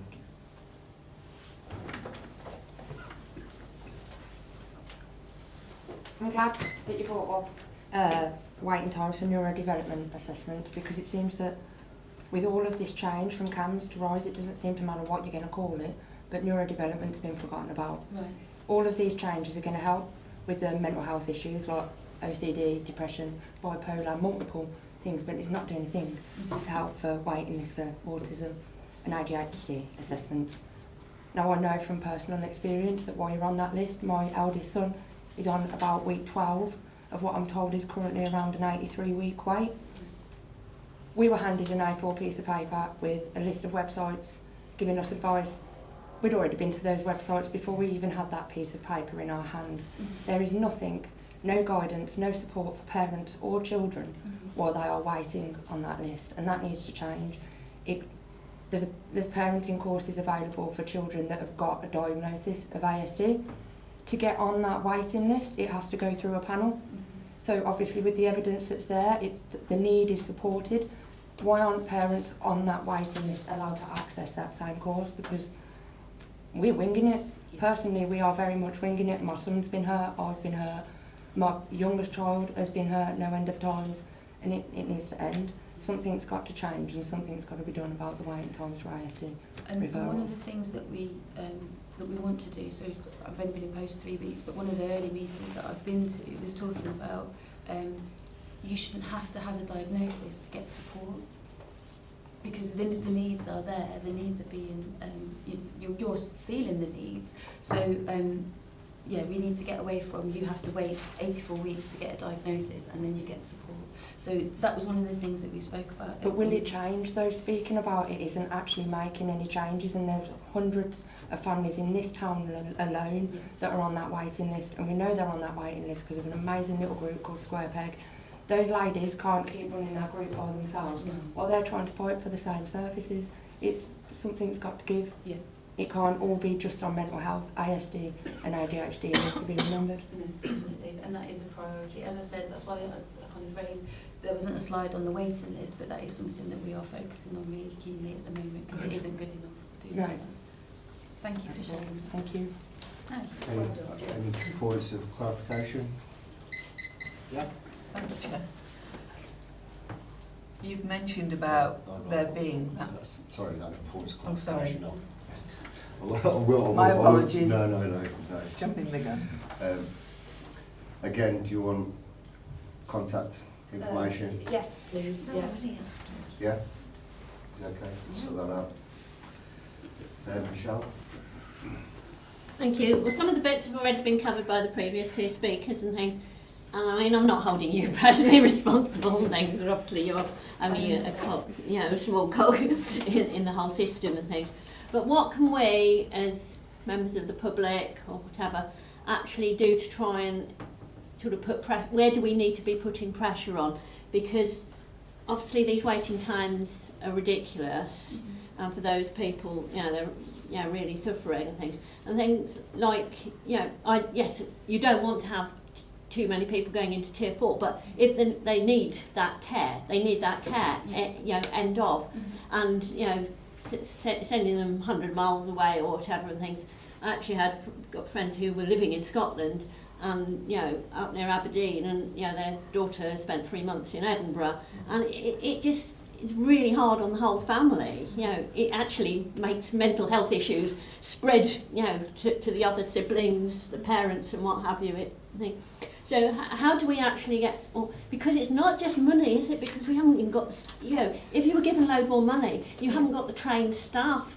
I feel that I don't know how we actually solve the problem and things, and where we need to be putting pressure on. Yeah. In terms of putting pressure on, I'm not sure. I think what we're trying to do is kind of flip it around, really, so that if the preventative services are better, that we're dealing with things at a lower level, that hopefully we're going to get less young people coming through who then need tier 4 beds and things like that. So that's what we're trying to do. So we're trying to skill up our school staff and support staff and things like that, so that they're able to notice at an earlier stage anxiety issues and things like that, so that we can put support in at a lower level.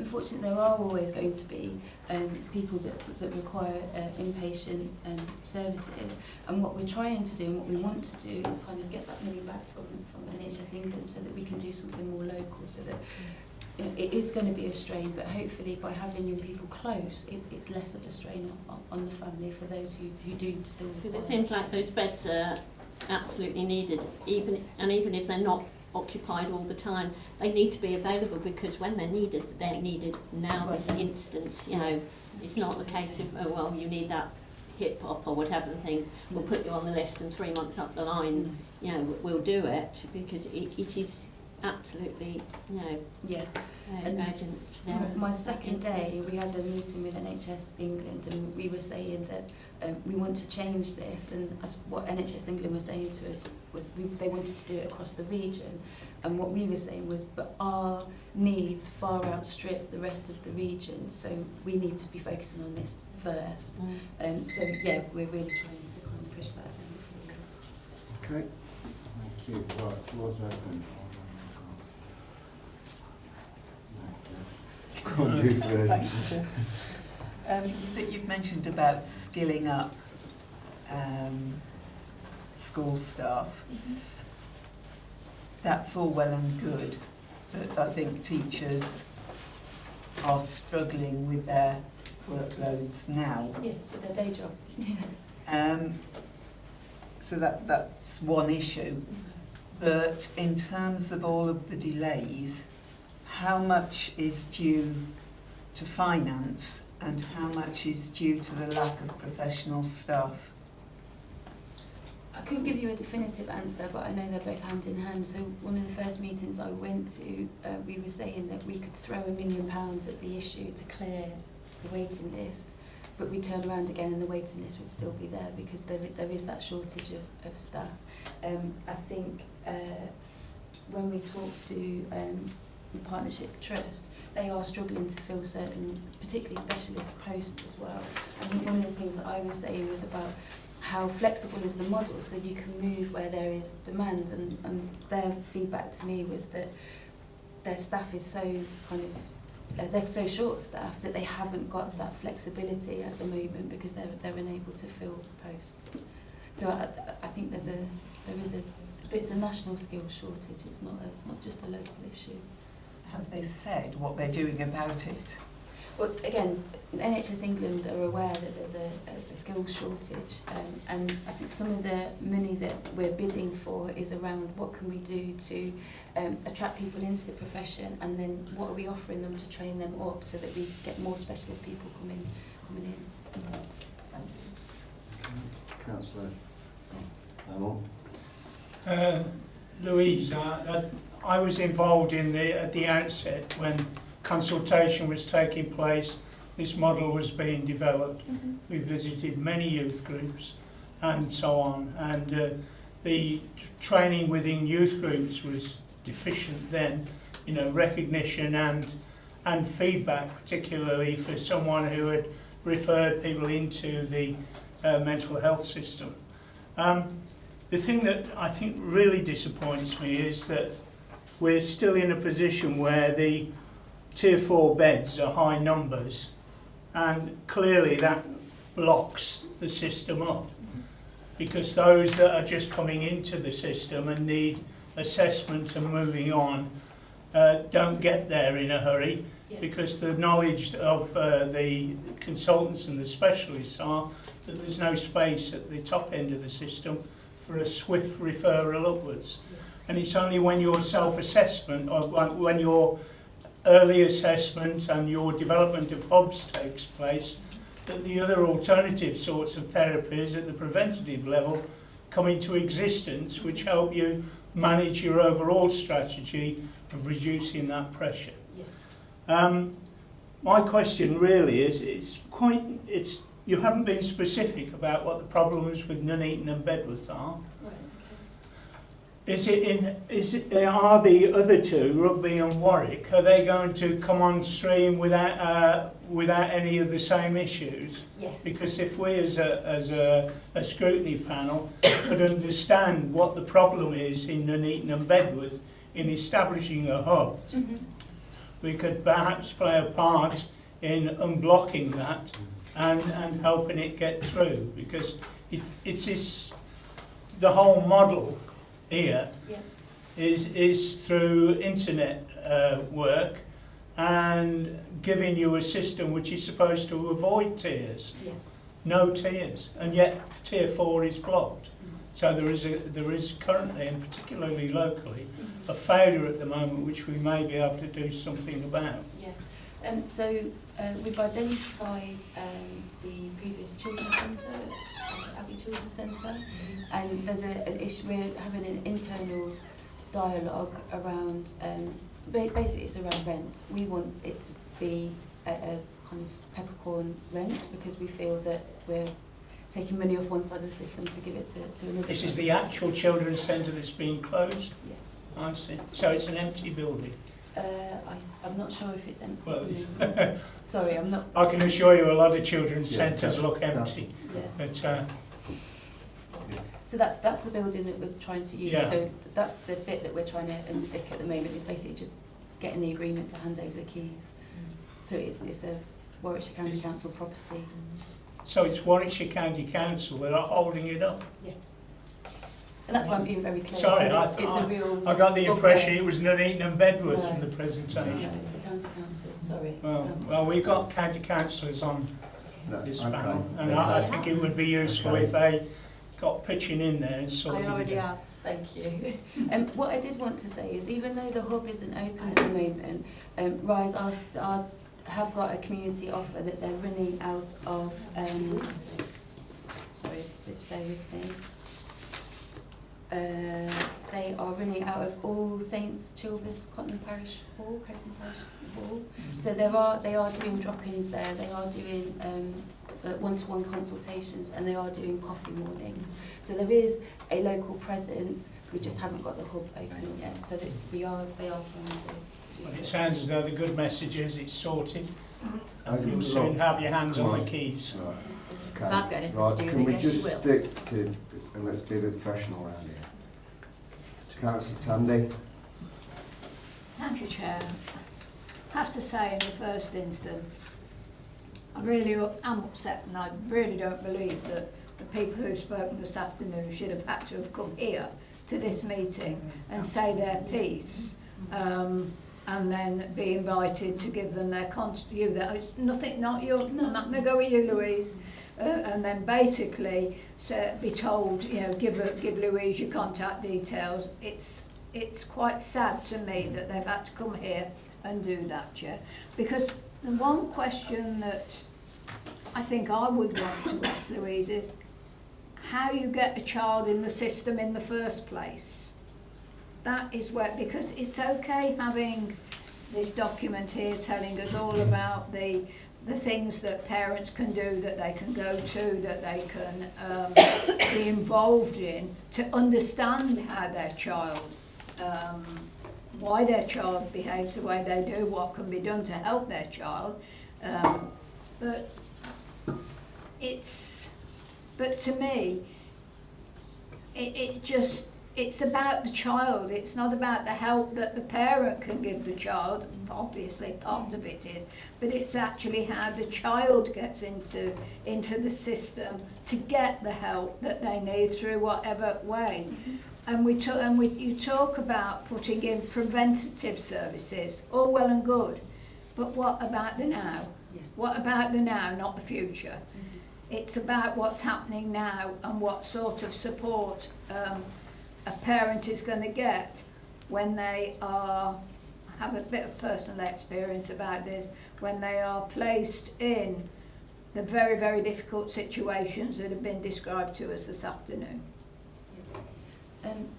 So if I briefly say about engage with parents not having to kind of come to these meetings to do this, what we have been trying to do, and the lady that I work with, Paula, she is trying to get more, because we have a stakeholder group, and of course parents and carers are part of our stakeholders to give us that feedback. So we're trying to get, on the back of the consultation work that was done before the contract started, was to bring those families along with us so that they can keep feeding those messages in so that they don't have to come to one. If you know who the families are.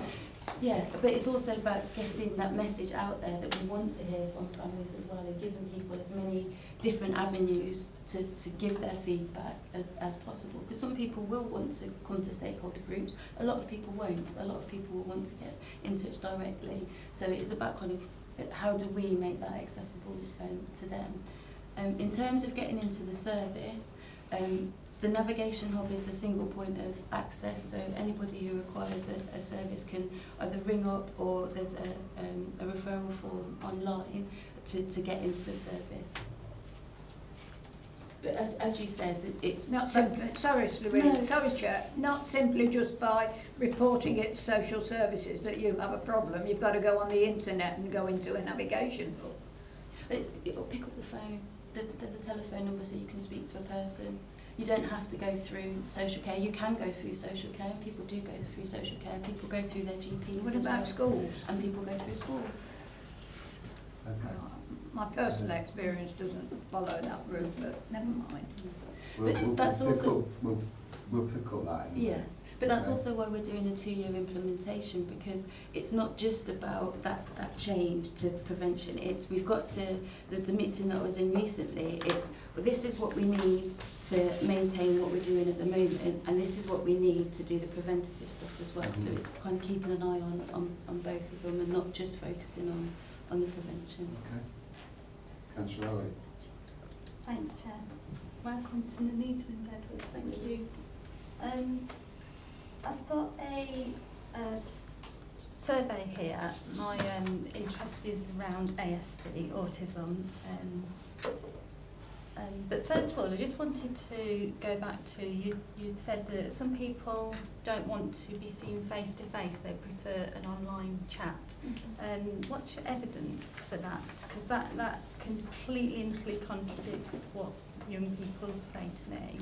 Yeah, I suppose there's two different things really. Public Health have done a recent report around kind of online and social media use and things like that. We're also using what young people said through the consultation period, and looking at what other services are doing as well. So we've got a school health and wellbeing service that has a chat function that is reporting quite a lot of use from children and young people, and they've just rolled it out to families as well.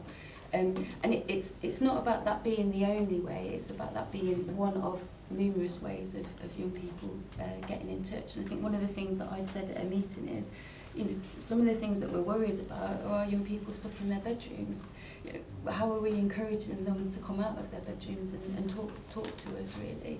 So yes, the online and the chat offer is one part of the offer, but it can never be the only offer. Okay, so going back to this survey, it's called The Hidden Cost of Unsupported Autism in the UK. It's about the economic cost to the government and etc. Autism, it's not easy to get onto the waiting list. I think you've said there's 1,309 waiting for ASD assessments. I've got one kind of sample here that is really, really common.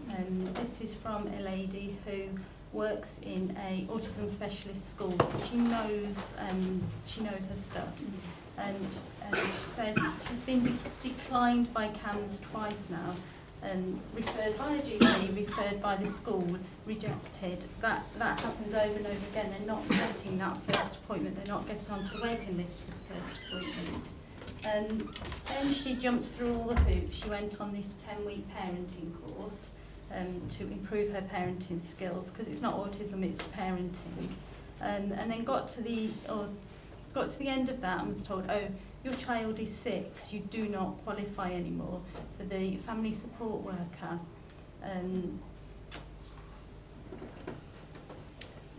The child is getting worse, it's coming to the point of school exclusion. This is the economic cost.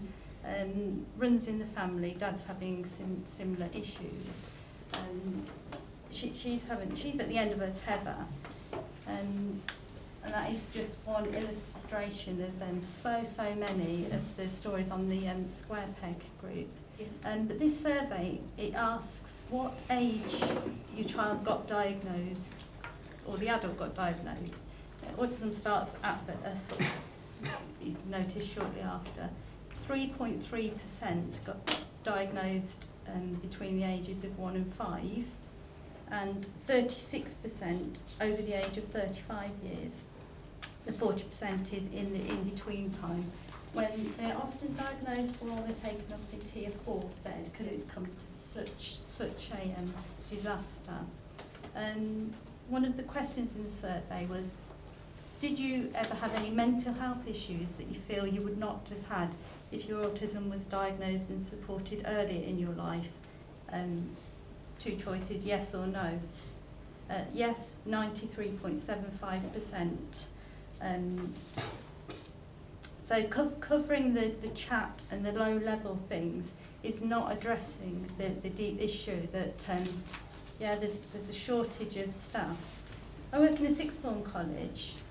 Since I've been there 15 years, A-level psychology and going off to university to do psychology is the #1 most popular, or up there with the most popular courses. So it's not for lack of people wanting to go into that area. Something is going wrong further on down the line.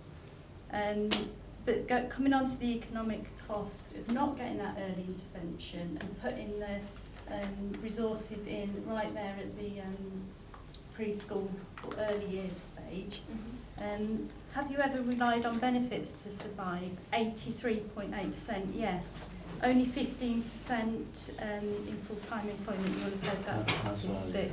I'm going to have to bring it to questions, need questions. So, yeah, I don't have any questions. I have the survey for you to take away. Brilliant, thank you. Again, you two can be in contact with emails and whatever. Sorry, I don't have any questions apart from him. You just got to have questions on the reports, because we have got heavy. No, sorry for cutting you short. Do you want to reply to any of that? No, only to say that is a lot of the stuff that we have been hearing, and I think even at the recent stakeholder group, some of the schools were saying, you say no wrong doors, but we've had our referral rejected. So that is something that I'm taking up with the service, because we can't be saying there's no wrong door if we've got high proportion of people saying, well, I've had my referral rejected. It just doesn't make sense. So that is something that I'm picking up, and I'd really like to look at that evidence as well. Thank you. Okay, thank you. Councillor Concord, is there questions on the presentation? Yes, thank you, Chair. This is really a major emergency service. If you look at the fire brigade, whatever, these people have got an emergency. It's equivalent to the house burning down. They need help. And from what I'm hearing, the service doesn't have enough resources by an awfully long way. It's like having 10 house fires in Nuneaton and only having 2 fire engines. So all the prevention stuff is great, but what can we do to get a massive scaling up of the resources now to deal with the people who are having emergencies now, so that later we can start to do the prevention and build up? What can we do? We're borough councillors, we're county councillors, in all the different political parties. We have got an emergency, and you're telling us you're having to bid for money, and all that takes time when we could actually be helping people. So what would you like us to do? I'm not sure, to be honest. I'm afraid I'm in the middle of 3 bids at the moment, so my head is on kind of bidding for money at the moment. If I could come back to you on that, because I just can't think off the top of my head what kind of the wider council can do to support what we're trying to do.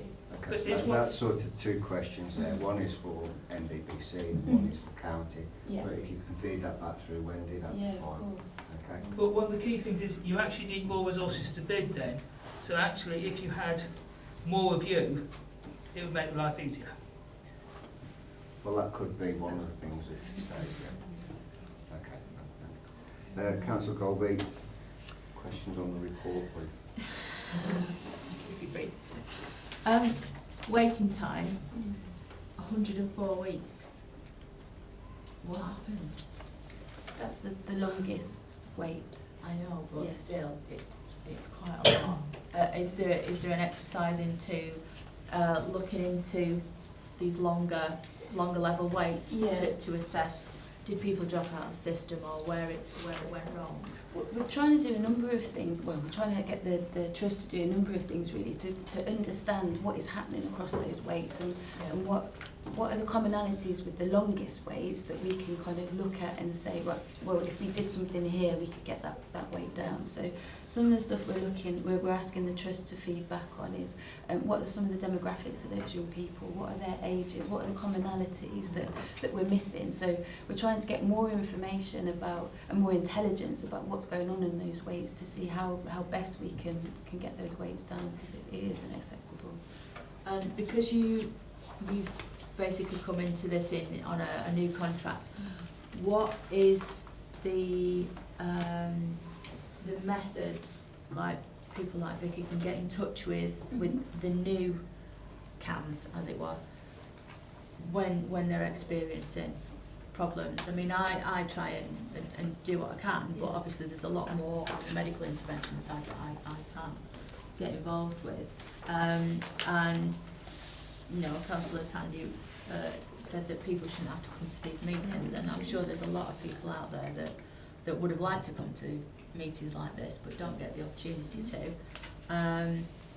So what is being put in place to support historic clients of the service that possibly are in the system but are not where they need to be in the system? Yeah, so they're not really historic, are they? They're current users of the system who are unhappy with the support that they're getting. So there are 2 ways really. The first way is directly with the service, but then as a commission service, your next point of call is myself, is the county council, because we commission service. So there are 2 options to go forward with them. And if there's anything I can do to assist in any way, just drop me an email, I'll pitch in where I can. Really helpful. Thank you. Well, yeah, anything we can do, just get it out there. Even if you're putting something in a notice board or something, just get it out there. All I'm going to say on it really is you mentioned about coffee mornings. Yes. And it's been mentioned about Square. How do you get the information out there? That's my concern, because it seems like, you know, we've got town halls, we've got county council websites and things like that. How do you get the information? How do you get the information out to Square Peg or anybody else? Well, that was one of the first things, because coming into it, I found it difficult to find information, and I'm supposed to be the commissioner of the service. So that was one of the first things that for me, so I'm going to speak with our communications department, because I think it's a three-way communication thing really, because this isn't just about the county council or the local council. There's also our health colleagues, because this is a health contract, so our CCGs. So how, and then there's the trust as well. What are the trusts doing to get that message out there? So what I'm trying to do is to use every single avenue that we've got within the local authority to get that message out there.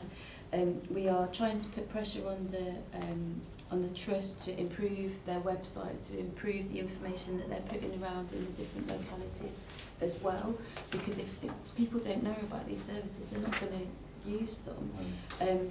So for me there's a couple of ways, and then we're also working with the CCGs as well in terms of how are they getting that information out there to their GPs and those sorts of things. So just trying to hit it every which way that I can think of it. Right, so all I'm going to ask you then is, can you get us some information about your Twitters, Facebooks, whatever? Yeah. And then there's 36 of us that we can start to get the information out there as well, and also use our communication team whatever. But we've also got community centres, gyms, whatever. Yeah. You never know who was there, so we can do a little bit of footwork as in councillors as well. So we don't expect you to do everything, but just get us the information, otherwise we can't help you. Exactly, that's fantastic. And that's it really. Thanks for your present. What, is somebody else put their hands up? I do. Oh right, okay. Yeah, Sorry, just a short one. I'm just thinking how young people can get to you. Have you thought about is there any way with the monies you're bidding for about having somebody in schools, and doing something within the school so that the person actually comes to you rather than the parents, that they've got a point of contact or something? We're doing that, and with the community hubs that we a link for each school within the hubs as well. What we've also done is we've funded one of the health and wellbeing nurses who are based in schools as well to be a CAMS lead, so we're trying that way as well. Again, for me, halfway through this year will be about reviewing how well those things are working, but where we need to kind of beef stuff up. No, So can I raise a point? you've already spoke one. And I've listened to people speak. I just think we should actually have a little motion to raise our concerns unanimously that something needs to be done to improve the service and give it more resources. Because I think we don't just need to listen, we actually need to hopefully have a cross-party vote on something to actually say we note the report and are very concerned about the lack of resources. You can put that forward if you want. You know the report, but that is what the report is here for. It is here for noting. But I think we need some action to sort of raise up the flagpole, because this is a real big problem. It's not a case of just listening. We want to actually make reference to all the problems and actually get resources. Per se, it's like having 2 fire engines and 10 fires. At the moment, we haven't got enough action going. And that is what the minutes are stating. The minutes are stating. What is it you want to put forward, Councillor Concord? I'd just like to note the report and raise the committee's concerns that are not enough resources are put on this problem. To who? Okay. Is everybody okay with that? Second that, Chair. Would you like, so seconded by Councillor Tandy. Everybody in favour of Can I that? just clarify who we're raising the point? So are you raising that with? Or this council and other partner authorities. What, everyone in the world? No, but I mean, Who are we raising it with? well, the county council, the borough council, we need, like, the property services are delaying this. If people don't know we're concerned, So county council and borough council. and partner agencies.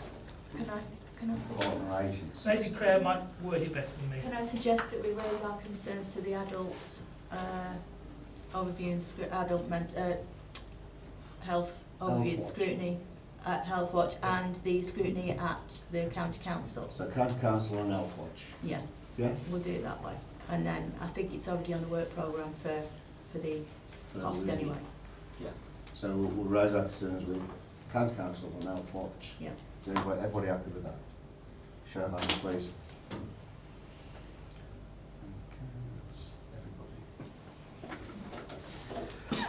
Thank you, you're free to escape. Thank you. Thanks, Louise. Well, You did well. only to our side, I think, because Yeah. I think a couple need to have a word with you. Right then, over to George Elliott. Thank you, Chair. Okay. So just by way of introduction, my name is David Aldringham and I'm the Managing Director at the George Elliott Hospital. And this is Christy Clayton. She's our lead nurse for palliative and end-of-life care. And that's an area that we're going to focus on through the presentation. So Christy is here as one of our subject matter experts and will be able to pick up questions that perhaps I won't be able to answer. Just in terms of the presentation, I thought it would be useful to do three things. First of all, just to give a brief overview of the hospital and the work that the hospital does. Then to focus on the particular issue of end-of-life care, which is a particular question I think that the panel had asked us to address.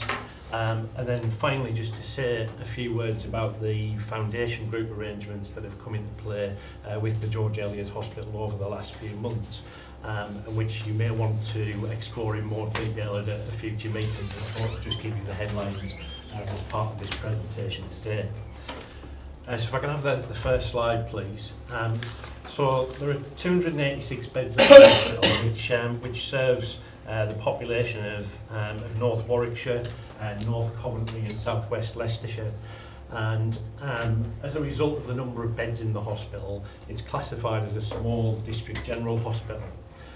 The next slide just brings that to life a little bit though, in terms of classified as small. But there's some big numbers on there in terms of the number of patients who, for example, attend the accident emergency department each year, close to 81,000 people, or 81,000 visits to the department, over 250,000 outpatient appointments and attendances, and over 12,000 operations. So although classified as a small hospital, there's an awful lot of work that goes on within the building and its surrounds, serving the populations that I've just described. So I think that's just an important bit of context, and you guys, I'm sure, know the area far better than I do, but we'll presumably recognise some of the things that are up there in terms of the populations that we serve. The hospital does some great things, and it's a really friendly place. I'm 10 weeks into my appointment as Managing Director. It's a very welcoming place, and it's striking how much a part of the community the hospital is, and that's a really important feature. Got some really good facilities and does some great things. Just had our endoscopy service inspected. I've worked in the health service for 30 years.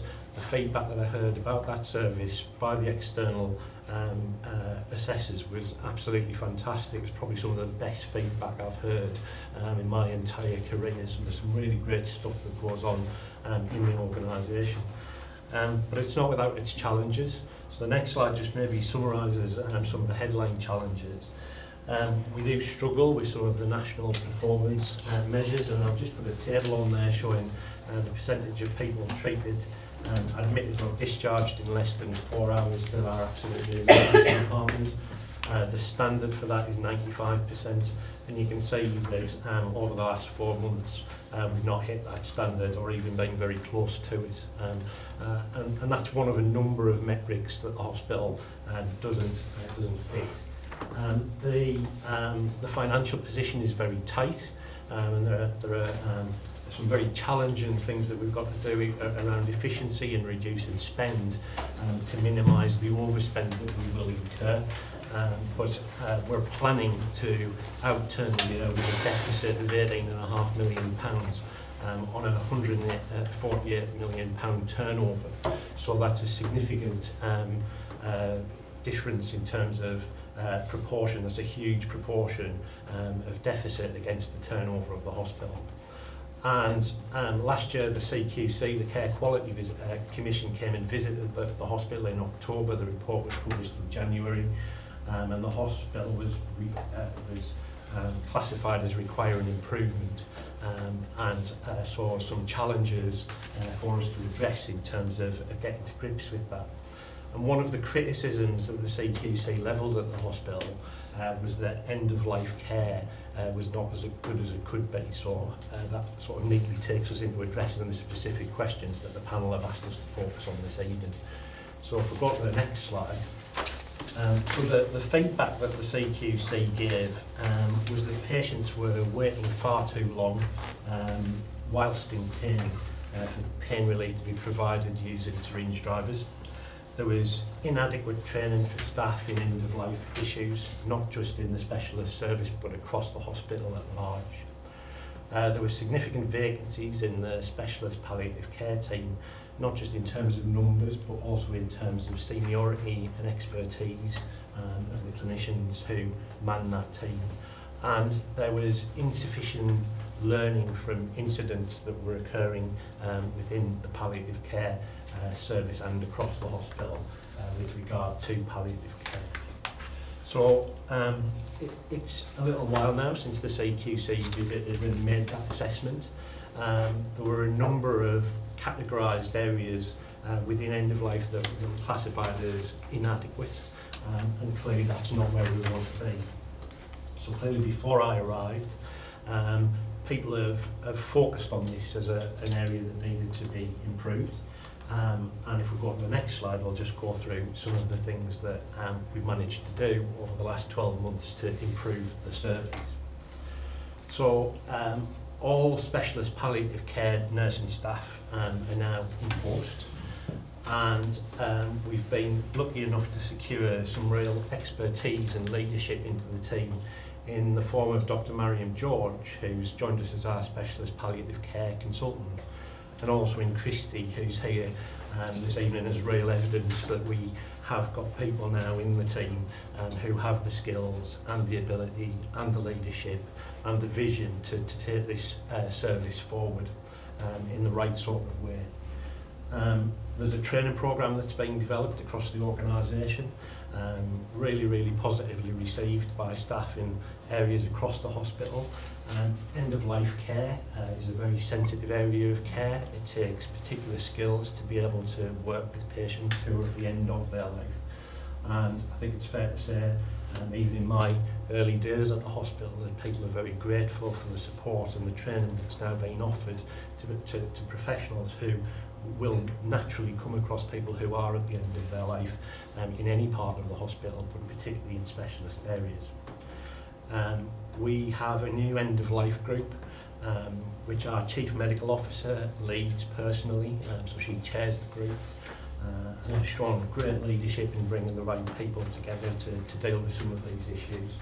And that group takes responsibility now for looking at any incident or complaint or feedback. So there are people who give positive feedback about this service, and we listen to the positive comments, we listen to the negative comments, we learn from incidents and events that have happened across the service.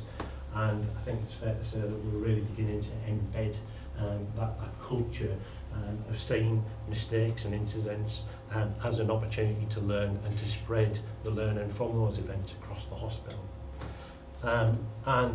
We are, I think, much clearer in terms of the way that we talk to bereaved relatives and get feedback from them with regard to the services that we're offering, to test whether or not we're doing the right thing for patients, and again to learn from the experiences that people have.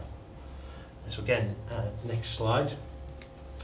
So you asked us specifically to set out the position around hospice beds across Nuneaton and Bedworth, and it's absolutely clear that there aren't any specific hospice beds for this area. So what that slide does is summarise the beds that are available in the near geography. But also probably quite important to say that none of those beds are NHS beds. They're all beds that are provided by the hospice movement, and the hospice movement is a charitable movement. So the NHS has no specific hospice bed provision in this part of the world, and I don't think that's unusual. That would be a picture that you might find across the country. But you asked us to kind of make an assessment, and that's our assessment, although none of those resources belong to us in the NHS. So if we then go to the next slide, so this just kind of gives you a little flavour of some of the changes that have happened from a management perspective of the organisation over the last few months. So you may know that the chief executive retired in the summer, and the board took a view that it might be quite difficult to recruit a suitable chief executive to the trust, and therefore one of the options that was open to it was to join a foundation group with an experienced chief exec at the helm, and to work with that group to establish the organisation in a slightly different way from a management perspective. So the board took a decision to buddy with South Warwickshire Foundation Trust and Wye Valley Trust, and to join this foundation group. And Glenn Burley is the chief executive of the foundation group. He has appointed a managing director into each of the 3 hospitals, and the hospitals remain sovereign organisations, and that's a really important point. It's not a merger. There are 3 separate boards, essentially with 1 chief executive. We continue to have our own chairman. We continue to be a sovereign organisation. We have separate performance meetings with the regulators. We will get separate CQC ratings as a hospital. And we will join a group strategy subcommittee which will make recommendations to the board, but decision making remains a function of the George Eliot Hospital Trust Board. And I just wanted to kind of, in the spirit of openness, make sure that people were aware of that change, but also to offer to come and talk in more detail about that as a specific subject if people would like for that to happen. And then the final slide kind of describes the principles that the foundation group has been established on. So essentially the 3 hospitals in the group are trusts with common challenges and strategies, so small general hospitals pretty much. And what this does is create a real opportunity for us to share best practice, to deliver and to work more closely with community services, because South Warwick provide community services to North Warwickshire, so there's a real opportunity for us to work in cleverer ways to get the best for our patients with regard to that. We think there's some opportunities for us to work together around back office functions, so for example we could share an IT service, or potentially in the future an HR advisory service, that sort of thing. And we think that creating things like common approaches to doing things like personal development reviews, consistent HR policies might be something that we could get into in the future. So rather than inventing things or designing things 3 times, we may be able in some cases to do things just once for all 3 hospitals. So I'll stop there, and obviously happy to take any questions or comments. Thank you. Right then. I'm not a nurse, but I am passionate about that everyone should have a good death.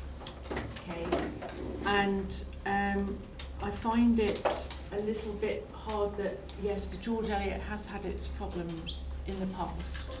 We've all heard on the news, but it's taken a long time for you to get thus far. Okay, that's it's great to hear about getting training, but what do you say to relatives, you know, whose loved ones died 3 or 4 years ago? And I find it quite upsetting.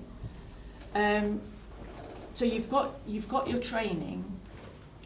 We've got a lack of palliative care beds. So when we think of end of life, we immediately think of palliative care with people with long-term illnesses and stuff, but what are you doing about the people that are dying at the moment on your wards? Is it that you could maybe, I don't know, I know Dorothea have lots of chemotherapy going on and this, that and the other. Is there room to actually have they used to have a Dorothea ward, but they don't anymore. Is there room to sort of set up a ward whereby, you know, people can go? Do you understand what I mean? You know, and things like lack of syringe drivers, I mean, and stuff like that is shocking. You know, it really, really is. And so I know you've got your challenges, but you know, something needs to be done today, tomorrow, because somebody is going to die because of a lack of all these issues that we're talking about in the next 24 hours, you know. So I think if we pick up the question of things like the syringe drivers, the work that's taken place in the hospital over the last 12 months has addressed those issues. So people shouldn't wait any longer for those things. I accept that some of this is forward-looking, but there has been an incredible amount of work to get the service into a better place.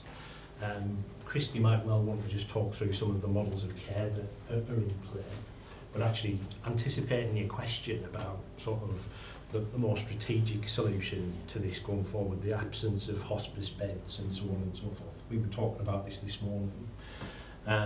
We know that end-of-life care is an element of the out-of-hospital care work programme in the STP, the Sustainability and Transformation Programme. And off the back of the work that Christy and the team have been doing, and that sort of summary slide that says there are no hospice beds in Nuneaton and Bedworth, that's a conversation that we need to take into that arena. And it also connects to the integration point I was making around the foundation group model.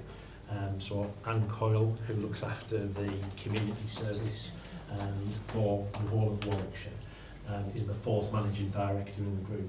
And having got involved in this conversation, I'm planning to meet with Anne to talk about what the integrated community service could do to kind of drive this forward. So there's two more strategic conversations that need to happen out of this to improve stuff further. But probably worth getting Christy just to talk through some of the service model, hospital approach kind of thing. Yeah, absolutely, thank you. So I picked up on four themes of kind of what you were saying. In the sense of 4 or 5 years ago, end-of-life care at George Eliot was actually rated as outstanding from the CQC's perspective in 2014. So we know it can be done really, really well when the right structures are there. Unfortunately, we have seen that slip, but I would like to think that when they come back and see us again, they will see that we are back on the way to being the very best we can be. So hopefully we won't see the kind of maybe 7 or 8 years ago when the George Eliot did have a bad reputation for it, caring for its dying patients. But the patients that are dying now in the hospital, they're cared for by my team. So we have specialist nurses who look after specialist palliative care, which can be from diagnosis of a terminal condition for any length of time, and that will be for symptom control, for emotional support, psychological support, and lots of different reasons. For those patients that are dying in the last kind of days or hours of life as we speak, we have an end-of-life care facilitator. She keeps an overview of all of the dying patients in the hospital. They're cared for on a holistic, individualised care plan that looks at the physical, psychological, social and spiritual aspects of who that human being is. So you're not the fractured neck of femur dying in bed 4, you are Mr. Smith. Mr. Smith was a builder. This was what was important to him. He liked builder's tea. Betty was his wife. We get to know our patients. The teams sit in important places around the hospital so we don't sit in isolation. We sit on numerous multidisciplinary team meetings where we get referrals. We work with our critical care and intensivist colleagues to make sure we're finding the people at the right time. Yes, there's room for improvement. I won't sit here and lie to you and say we're perfect, because we're not, but we're certainly going as far as we can to be the best we can be. We're supporting that with lots and lots of audit and governance to say, here's what we've tried, here's the evidence of the impact it had, here's where we're going to improve. With regards to a ward, yes, I think there's some justification that being a good idea.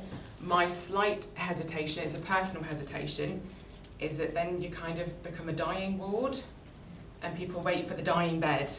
and you question what the rest of the people are getting. So I would like that ethos across the entire hospital, so that when any ward has somebody in their last hours or days of life, you get the same standard of care with the same method of delivery that you would get if you were in a dying ward. Does that make sense to you? Yes and no. My concern would be that somebody could be dying in the middle of a ward, that you think you look at the ward and you think this isn't a place for my loved one to die. Is there, you know, because you can't always offer a side ward. I know that, but some wards you really wouldn't want your loved one to be dying. Even, I mean, the curtains around the bed doesn't mean a thing. Do you know what I mean? Those soundproof blue curtains that we yeah, absolutely. Casualty, yeah. And so that was my reason. I suppose, you know, I'm looking back on it from a personal perspective, not at the drawing, I will say, but somewhere quiet that the relatives feel that, you know, you don't want to be in the middle of a ward with your dying relative and people coughing and spluttering, you know, and and the noise of the ward, you know, do you know what I mean? And I think the important bit is the step before that moment, and that is where professionals like myself would come along and have that conversation with the patient about what's important to you as you approach the last hours or days of your life. Where would you like to be? What will you hold dear? If we've missed that moment with the patient, we have that conversation with the family, so we can facilitate a rapid discharge home. There are end-of-life care beds. We have 2 commissioned in Linden Lodge that we can refer into as a hospital. That might be too far away for people in Nuneaton, in the same way Warwick Hospice could be a million miles away. And if you're not a car driver. Absolutely.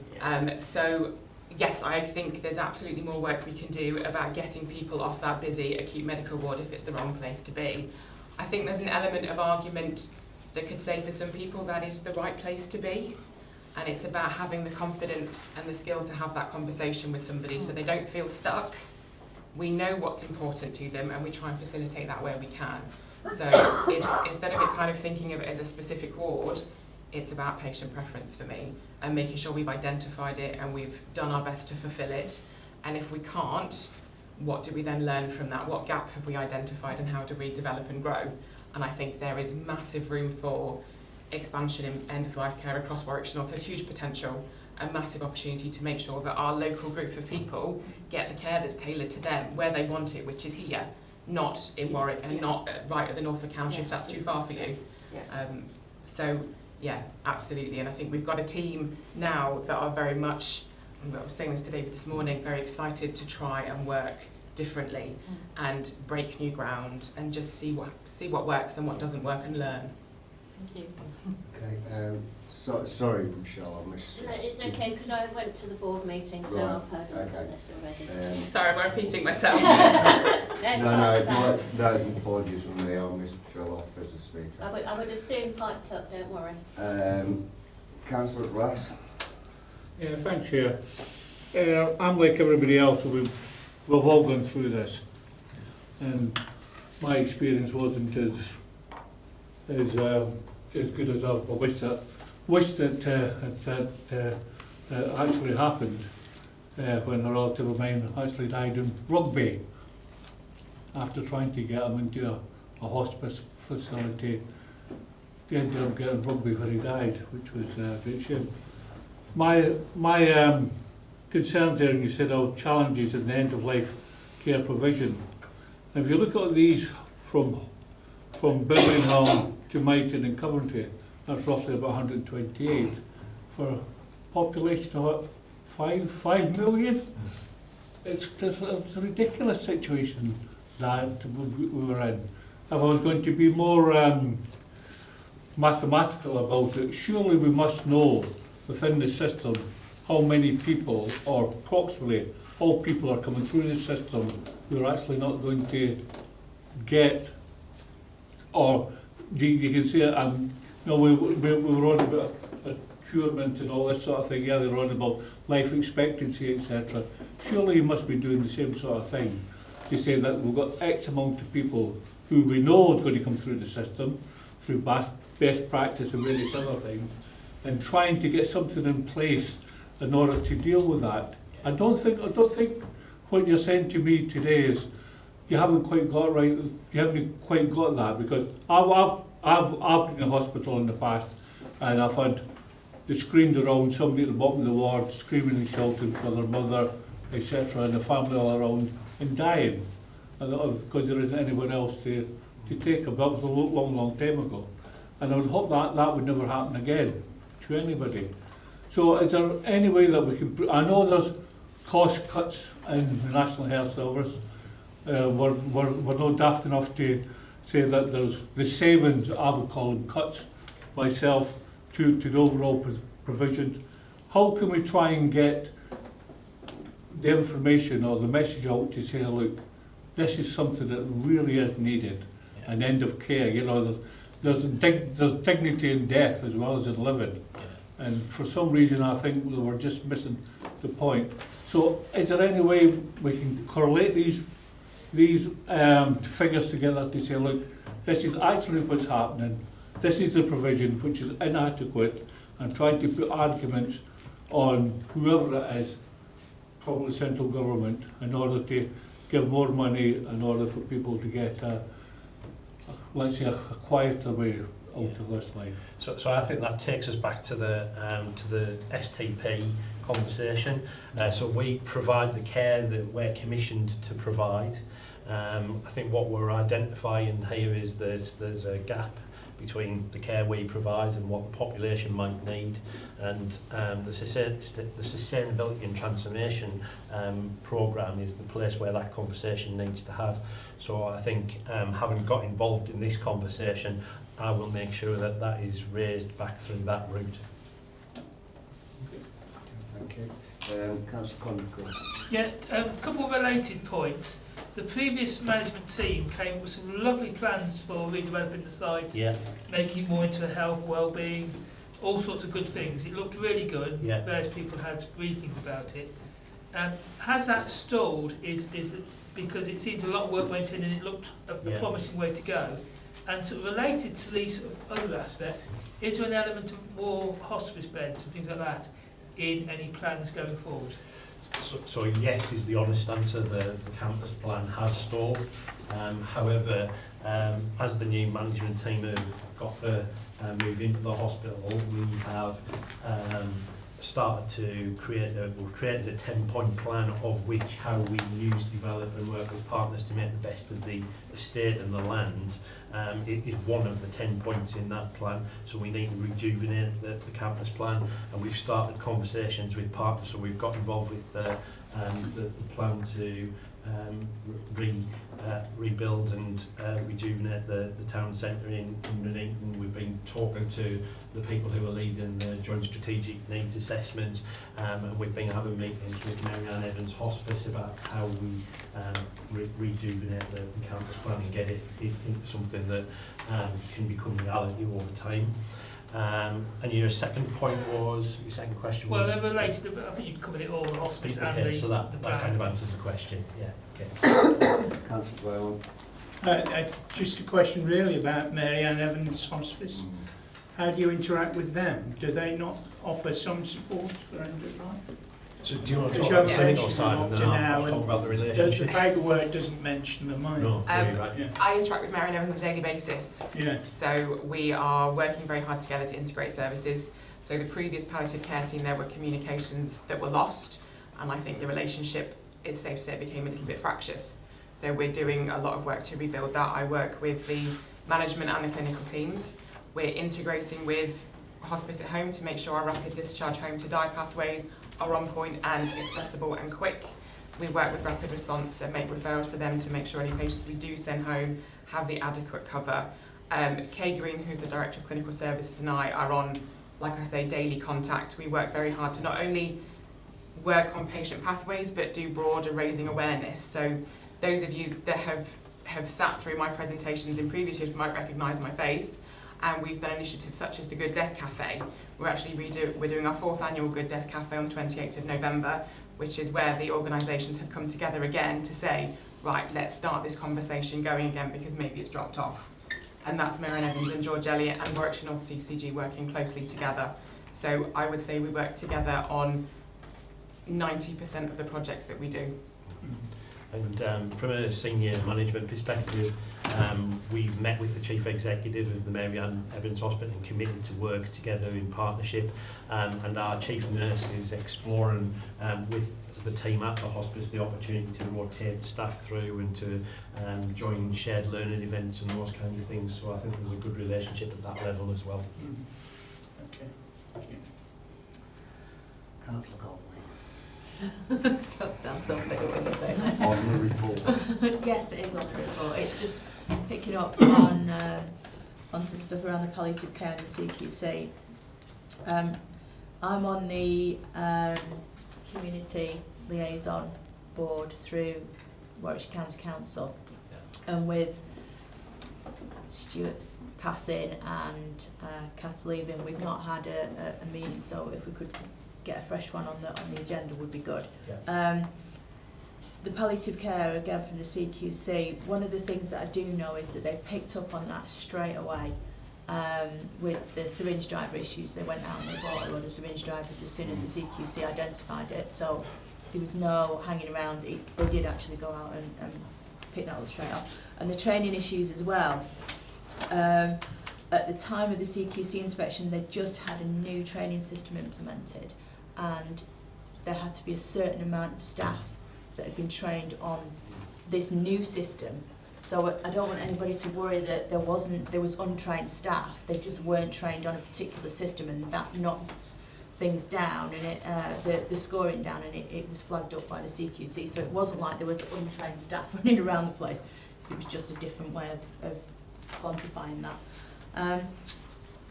The going home thing for palliative care, is that a preferred choice of a lot of people wanting to die at home?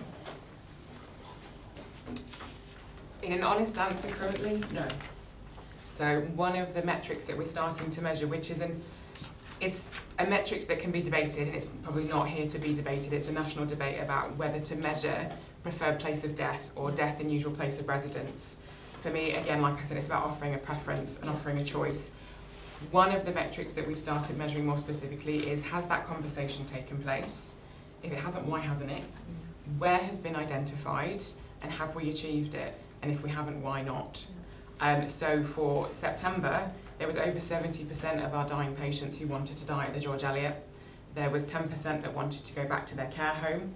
There was 0% that wanted to go to a hospice, and there were 10% that wanted to go home. So there is a bulk of people that want to die at the George Eliot. Again, this is something that can be debated as, is this the right place or is this the wrong place? It boils down to the understanding for me. Are patients wanting to die in the hospital because they're known to the teams and have been for a long time? Is it because their heart is in their local DGH? Or is it because they don't know what's available to them? Yeah. Which is where events like the Good Death Cafe come into play to say, look at the array of services that are available. This is open to the public and professionals to come and say, remind yourself what's available. So when you're having those conversations with patients and families, you've got the most up-to-date knowledge for what you can access. But certainly the data at the minute is telling us that the highest bulk of patients dying in those last hours and days, it's in the hospital. The JSNA, I went to the JSNA that was here recently, and it was you get some quite good outcomes from things like that, so that would be interesting to see what follows through on things like that. And also I was at the EPIC Centre with the Transforming Nuneaton, factoring in with health, and there was some really good ideas that came out of all that as well. So yeah, I would actively encourage the health and wellbeing campus thing to be pushed up the agenda, because I think the area as a whole would benefit massively from it. It's the plan is really good. It just needs putting into practice. So yeah, any support that anybody can give, I'm sure we'll all get behind you. Great. I definitely will. So yeah. Thank you. Okay. Oh, I just got a couple of one was one on your A&E. Yeah. What is it you do? Is that because then that sort of brings me on to the second one, which is employment. Yeah. Is your A&E problems to do with not having the right staff? So if we could go over that one first. Yeah. And also, what do you do? I've brought this up many times. Yeah. I'm beginning to think I've been on health scrutiny a little bit too long now, because I ask the same questions each time. So I see things from UHCW going on to Twitter, Facebook. Yeah. We're looking for the nurses, doctors, whatever. Yeah. I never ever see anything from George Elliott. Yeah. So if you can just yeah.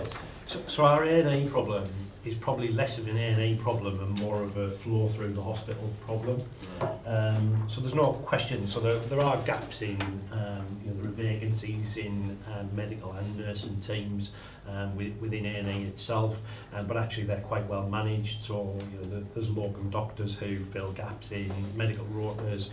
We work with NHS professionals from a nursing perspective, and you know the gaps in rotas as a result of vacancies are generally quite well filled.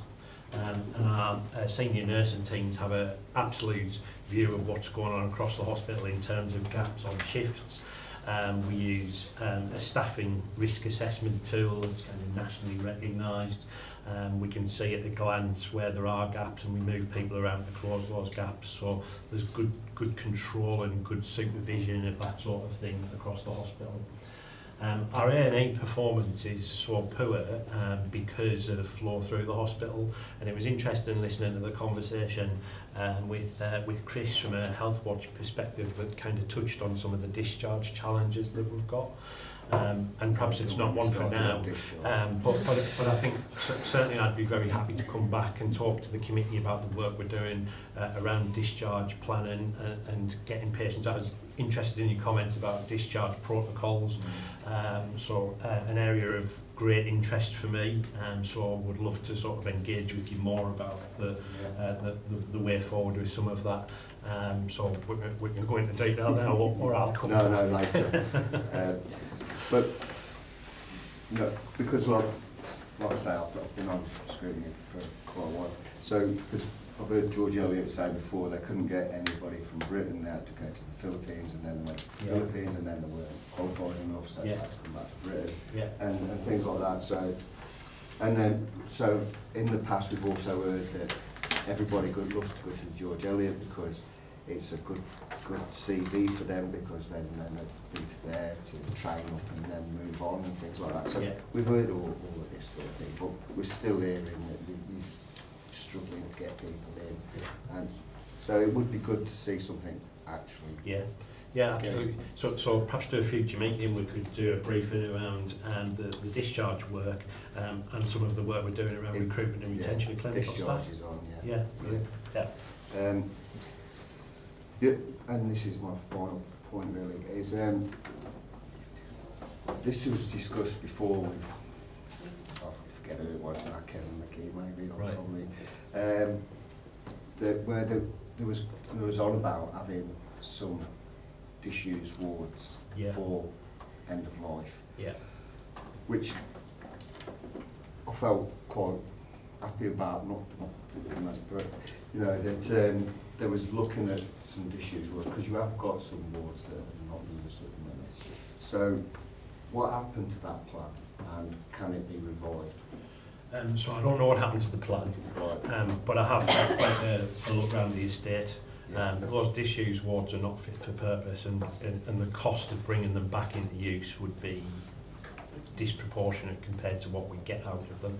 And that probably takes us back to the campus plan, and having a much more creative approach to that. We have got, so the hospital in terms of physical space is pretty full, but there are some things that happen on the hospital footprint that probably don't need to happen there. So for example, after lunch, accepts patients who are medically fit for discharge. They're essentially nursing home patients. They should be on discharge to assess pathways outside of the hospital, but they're not. They're in the hospital. And actually, if we move those patients into the place that they should be in, that would give us some more space to open some more beds, etc., etc. And the other thing we've looked at is whether or not we could temporarily drop a portable building over the site. But again, the cost of that in our current position from a capital perspective is prohibitive. You know, that certainly isn't something that we could do for this winter, but it's something that we ought to consider in more detail for next. As a temporary measure while the campus plan comes to fruition. But the wards that are there, the old buildings that are there, it just would not kind of want to start stripping those out and trying to make them fit for clinical use. It just wouldn't be worth it. Okay, got to ask it. Yeah, for sure. Interesting to hear your point about people wanting to die at home now, because that goes against everything that we've ever heard.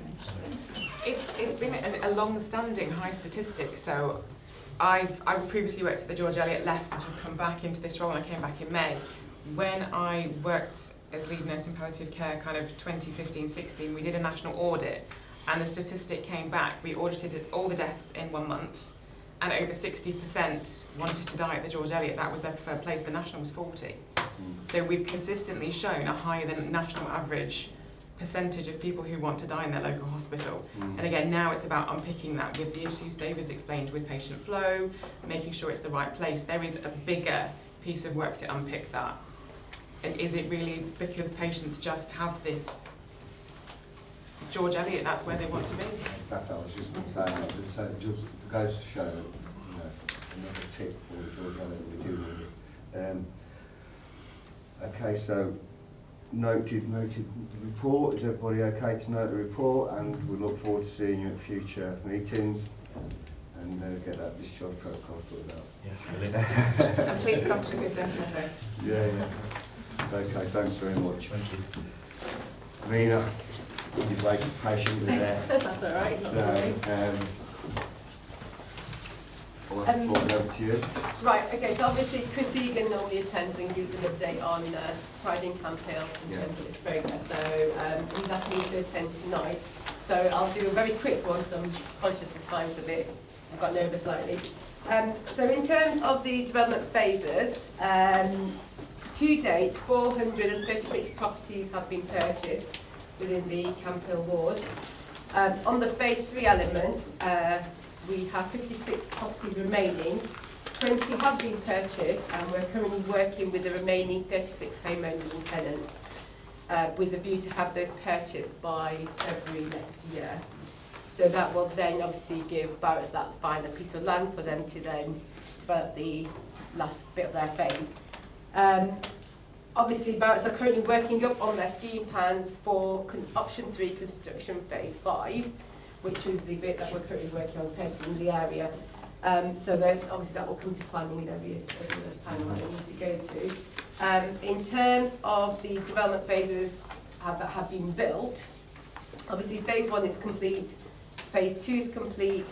We're currently working on phase 3, and obviously because due to complexity and the sheer number of houses that are being built, it's been actually being put into small sub-phases. So currently Barrett's have built 452 properties. They're working on what we class Sex and Meadows. So that consists of 163 properties on the Whitford Park side of Queen Elizabeth Road. That will leave, once those have been built, and once we've purchased the remaining properties, approximately 140 properties that we've built as part of construction phase 5.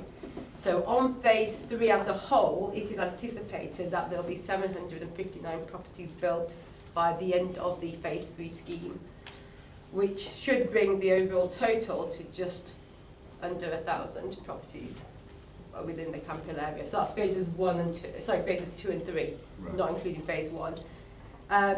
Obviously, you've got the figures in the report that Chris is giving you.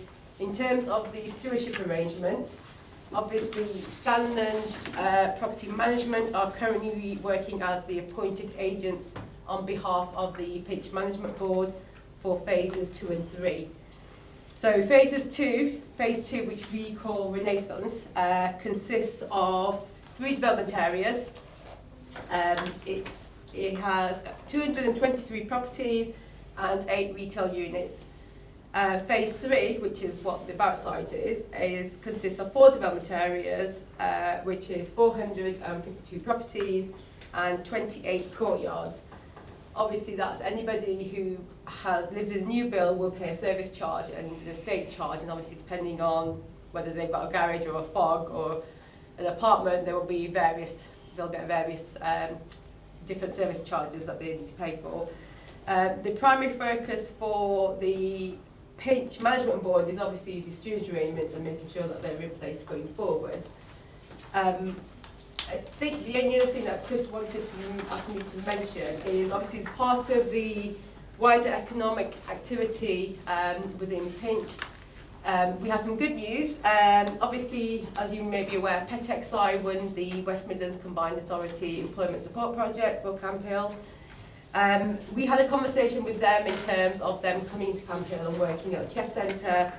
They interviewed our volunteer, so Priory Camp Hill run a work club. We've been running it for the past 2.5 years. We managed to get 34 people into jobs, which is really good over 2 years.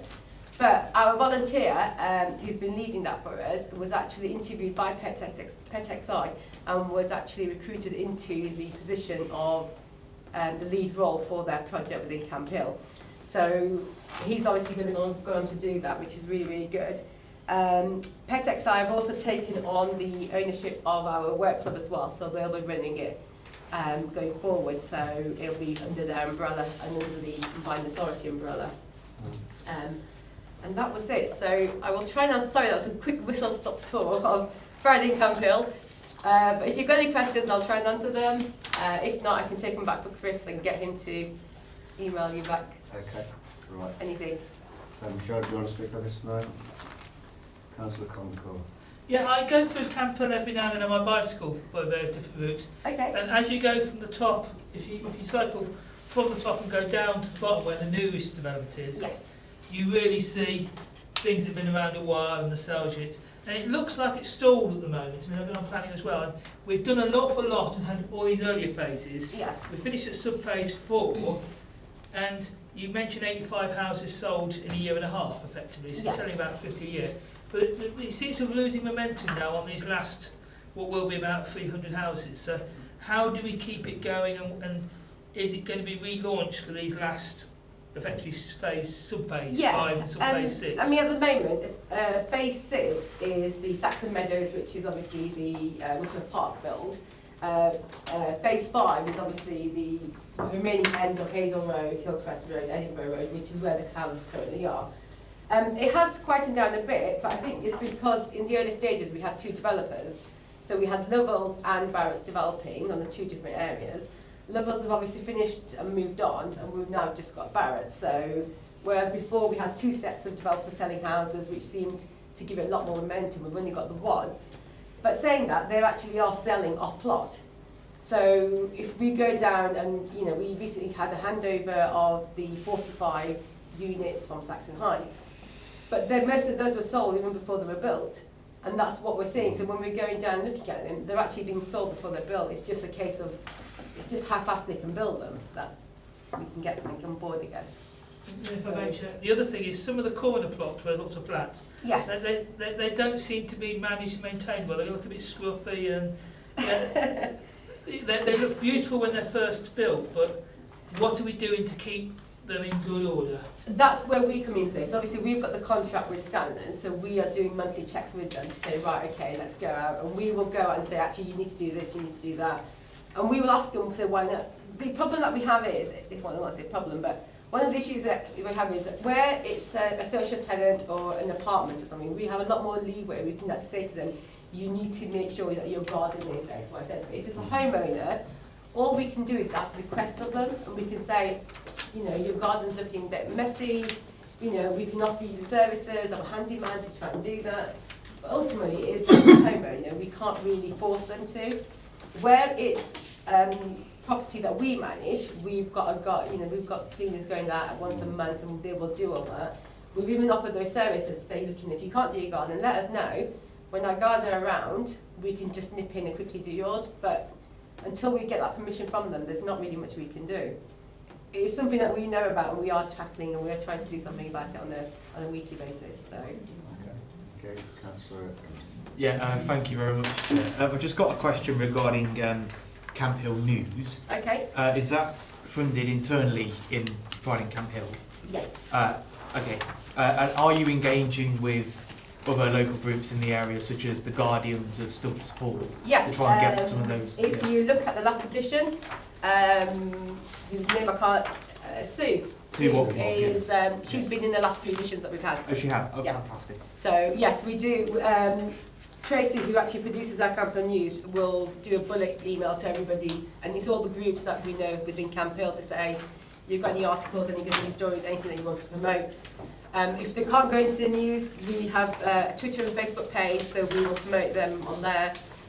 We obviously follow other pages, you know, so we'll follow the Borough Council, we follow the Guardians.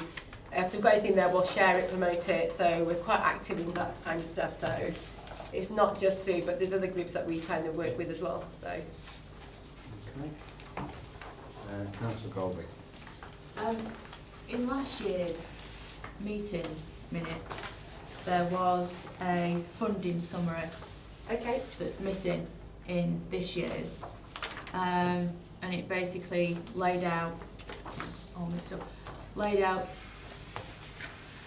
how much it's cost, whether it be to us or private sector contributions, etc., to do this. And I just wondered if we could have an updated version of that, because the money that's been spent is quite significant, to say the least. So a running total would be great. Last year it was 264.5 million over the project's lifetime, so I'd like to get an update on that. Also, we've got things like the bulky waste collection. Yes. I did have a question about the jobs, but you've answered that. And the bulky waste collection. Now, I know you've got renters and purchasers within the same estates. Yes. Does everybody get the bulky waste collection? So everybody within the Camp Hill ward does. Do they pay for that? No. So that's free? Yes. Right. Do we have any plans anywhere to roll that out to any other areas? I don't know, because that cost is picked up by us. We pay for that specifically. Yeah, that's what I mean. Who's we? Who pays for it? Pride in Camp Hill does. Right. So Pride in Camp Hill is funded by the borough and the county council. Okay. So I mean, I don't know. I'll have to ask. As far as we are aware, it was agreement that was put in place when the project was first set up, because obviously there were a lot more houses being demolished and emptied at the time. And obviously, being one of the poorest areas, not everybody could go down to the to the thing. So this is one of the things that the Borough Council then said, actually, if you employ a member of staff to do this, then we will put on this service for you. So Pride in Camp Hill was paying for a member of staff to provide that bulky waste service for us. That was originally once a week, and it then went down to once every 2 weeks, to now it just reduced to once a month. So that service that we provide, we are cutting it down. We are now looking at actually closing that service potentially. And what we've been doing over the past year is promoting other services. So we've been saying to them, you need to go to Judkins or Good Second Chance, or actually ring the Borough Council. So a lot more of them. We've also stopped the settee service that we used to do as well. We used to pick up sofas and stuff. We've stopped doing that as well, so we actually send them to the Borough Council. And we are looking at potentially just cutting that down, so therefore it's in line with the rest of the borough, and there'll be no service as such. Can you just get some definitive information on that? I can get Chris to email Wendy with a definitive answer on the bulky waste. Send Wendy that, and what was just going to ask about the funding. Yeah, and the gardening as well. Is that for renters and purchasers? If you've got somebody that says, yeah, come and do a garden, do you charge them for it? We don't, but we send them towards the Guardians, because that's the Guardian service. Right. The handyman that we have is for the phase 3 specifically.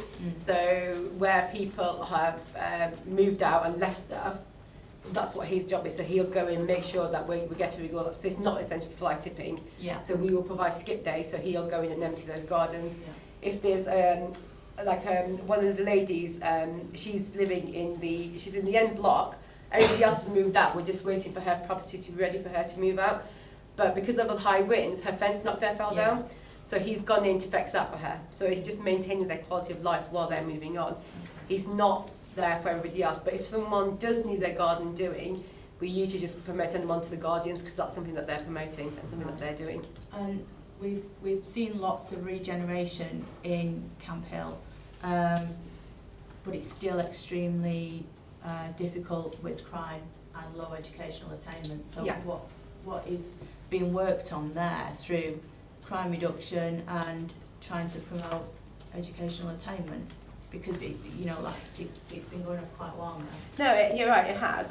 In terms of crime, we have antisocial behaviour meetings with the police and with the RSLs. We've set up we had a neighbourhood watch meeting recently, because quite a few new residents have moved in, were expressing interest in that. So we are trying to do as much as we can do. Unfortunately, the known perpetrators of the crime within Camp Hill don't actually live within Camp Hill, and that's the issue that we have. Obviously, Camp Hill's renowned, people know what it's for. It's got a history. People are still associating it with that history. So unfortunately, we've got people coming across from Whitworth Park, because it's a quick run. They come from Atherstone or wherever, congregate in Camp Hill, do all the damage, and then just go back to their houses, and then we're having to deal with that. So yes, the crime figures are, but actually the figures are starting to come down as well. So we're not as bad as what we were a couple of years ago. Unfortunately, we're still high in some aspects, especially antisocial behaviour. But you're going to get antisocial behaviour where we've got kids. So I don't think there's much we can do about that, unfortunately. But in terms of the education stuff, it's just in line with the county's education policy, as far as I'm aware. I don't think we're doing anything specific for that. But again, I can get Chris to clarify those for you. Councillor Harkin. It's okay, she's just not put it all in. It's an obvious question. Thank you. Okay. Sorry about that. Right, so if you can just, is that it, everybody? Okay, if you can just clarify some of them points to Wendy you can just send them out to all of us. And you can start as well. Thank you. I think we've got 10 minutes left. Forward plan, item 10.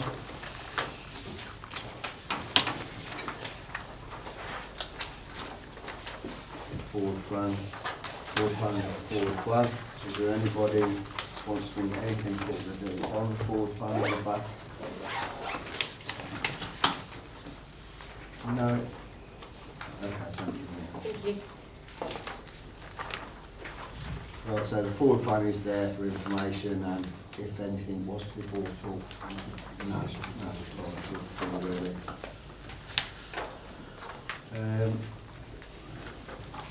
Okay, work programme. The work programme is, I'm getting down here. So, just took off a few. Next one is the December. Is everybody happy with what's on the December work programme? Yeah, thank you, Chair. I wanted to speak in favour of something that's on the work programme, if I may, and the review the feasibility for a town team in Bedworth, and I've had a bit of communication with Jonathan White about this. At a recent business event with Craig Tracy, MP, and Bedworth councillors, one of the things that businesses in Bedworth town centre were consistently complaining of was there wasn't enough communication between businesses and the Borough Council, and they found that there was often a culture where the Borough Council knew best about the town centre and not the businesses. So I think to have this town team set up would be really good, and I look forward to coming along to the OSP on the 7th of February to speak on the item. Okay, yeah, noted on that, but I'm on about December. Is everybody happy?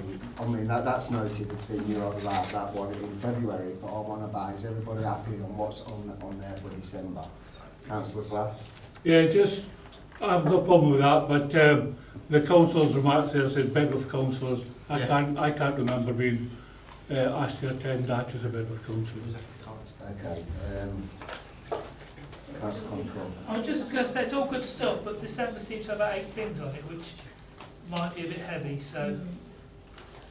Yeah, I'm aware of how many things are on it, and I'm quite confident that we'll get through it. And it's, well, it's there. We've got to get through it. So, if everybody's happy with that, unless they want anything to shut taken off it.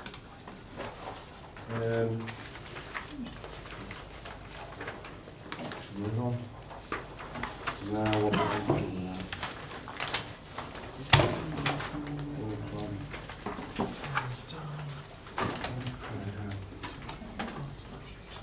Right, so now we're on to the changing places on page 60.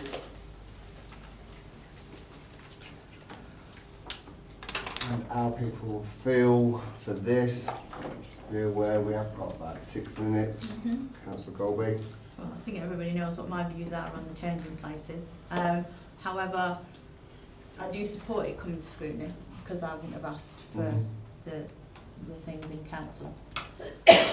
Just the point I'd like to make is that the changing places in toilets in Stratford Leamington were not paid for by the county council.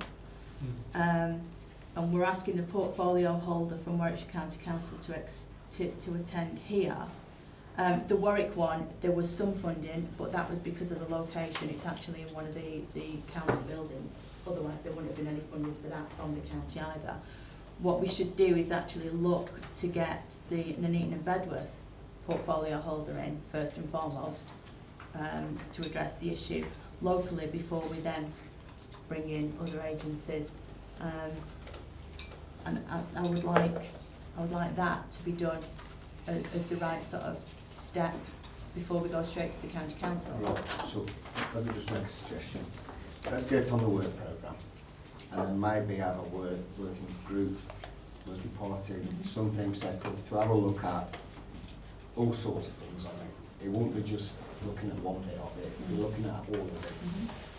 And then, so let's just get on with the programme first. Yeah? Can I amend this then to say as such, so we're not actually targeting the county council portfolio holder? Is that a proposal? I'd like to propose that, I'll yes. second that.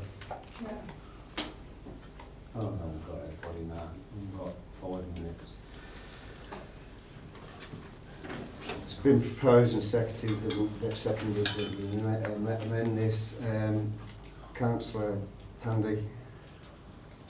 I understand the reasons behind the question, but the actual desire, as it says, ask for the portfolio to attend the to update us on funding being sought. It doesn't say from the county council. It says on funding being sought. I would amend the proposal, Chair, that it includes, as Councillor Golby has suggested, that the portfolio holder here at Nuneaton and Bedworth is also invited to the meeting, but we leave in the portfolio holder from WCC to attend so that they can update us on funding being sought. That doesn't necessarily mean from the county council, it could mean from elsewhere as well. I'll second that, Chair. I'd like to speak on this at some point. Chair, we've got a constitutional issue here. Hold on. One amendment at a time. Right, we're going to run out of time here. So I'm trying to get it through, but we've got it on the work programme. I think so, mine, but in the right form. So I'm trying to get it on the work programme before we run out of time, in the next 4 minutes. So let's vote on the first amendment. I understand. I understand Councillor Golby's point was that was a proposal, not an amendment. No, it was proposal to amend. Seconded Well, to that's amend. not a proposal. It's a reason for the suggestion. That is not a proposal. Well, I've suggested that we amend this to make it more relevant to Nuneaton and Bedworth. If you make yours a firm proposal, then we have an amendment. It was. It wasn't I thought I'd already done that. No, it wasn't. Can we just move to the vote that we actually get a working party together and liaise with the Nuneaton and Bedworth portfolio holder? All I'm trying to do is get it on the work programme. Yeah. Let's vote then. Sorry, can I just raise Chairman, something? before the vote, I'd like to speak because I think there is some information which could be put forward about why it's important to have Warwickshire County Council's portfolio holder in. Okay, Councillor Beaumont. I can speak. Please. Thank you. Chairman, I've been aware for many years that there is a specialist facility in the Ramsden Centre at Attleborough which is of the right proportions and size to have a changing places toilet in it. And in fact, I thought it was a changing places toilet, although having seen it quite a few years ago, I've no doubt a modern one would be different. It would need re-equipping from the inside. But the Ramsden Centre is used by people with special needs, and it's an acknowledged place where you would be going if you wanted a specialist facility at need of it. On top of that, I have seen the press reports of the opening of the North Warwickshire changing places toilet, and the portfolio holder, who is a member for North Warwickshire, attended its opening and took all the credit for having organised and put the facility in place. So I do think Warwickshire County Council has accepted in some respects a responsibility for organising and getting these places in the right position. So I do think there's a lot to be said for having Warwickshire attend, even if it was an officer, someone with overall responsibility for the issue, that would work. Right. We're going to have to close the meeting now because we're at time. Meeting now because we're at time. So, again, can we move that this be put on as a working and then look at everything else after that? Can we clarify the wording? Does it matter about the wording if it's Yes. going to go to a working group? Yes. Well, it doesn't say that on here though, does it? No, because it's an item. It's just an item, so that you can. Check the amendment was proposed. Chair, we've got the proposal seconded. We can vote on it, and it'll go on the work programme immediately. Can I ask, can I actually have the wording of the motion, the proposal, so that I'm clear what we're actually proposing to do with it? Well said. Put it on the work programme, put it as a working group. Can I have actually the proposal again? Yeah, so we can remove any reference to Warwickshire County Council and exchange that with reference to Nuneaton and Bedworth Borough Council. I'll vote against it. We're over it. We done. We're going to have to vote now to go into extra I time. move that we move standing orders for 5 more minutes, Chair. It ain't going to be 30 minutes at all. Well, we'll do 10 more minutes on this. So we've got a proposal, we've got a seconder. So we've got to move to the vote on that. Sorry, Chair, I'm still unsure exactly what. Move it. So move to to get CC. changing places on the work programme Yeah. or set up as a working group. We will get it on the work programme, but we will remove any reference to inviting Warwickshire County Council until such time as it's more appropriate, or not, as the case may be.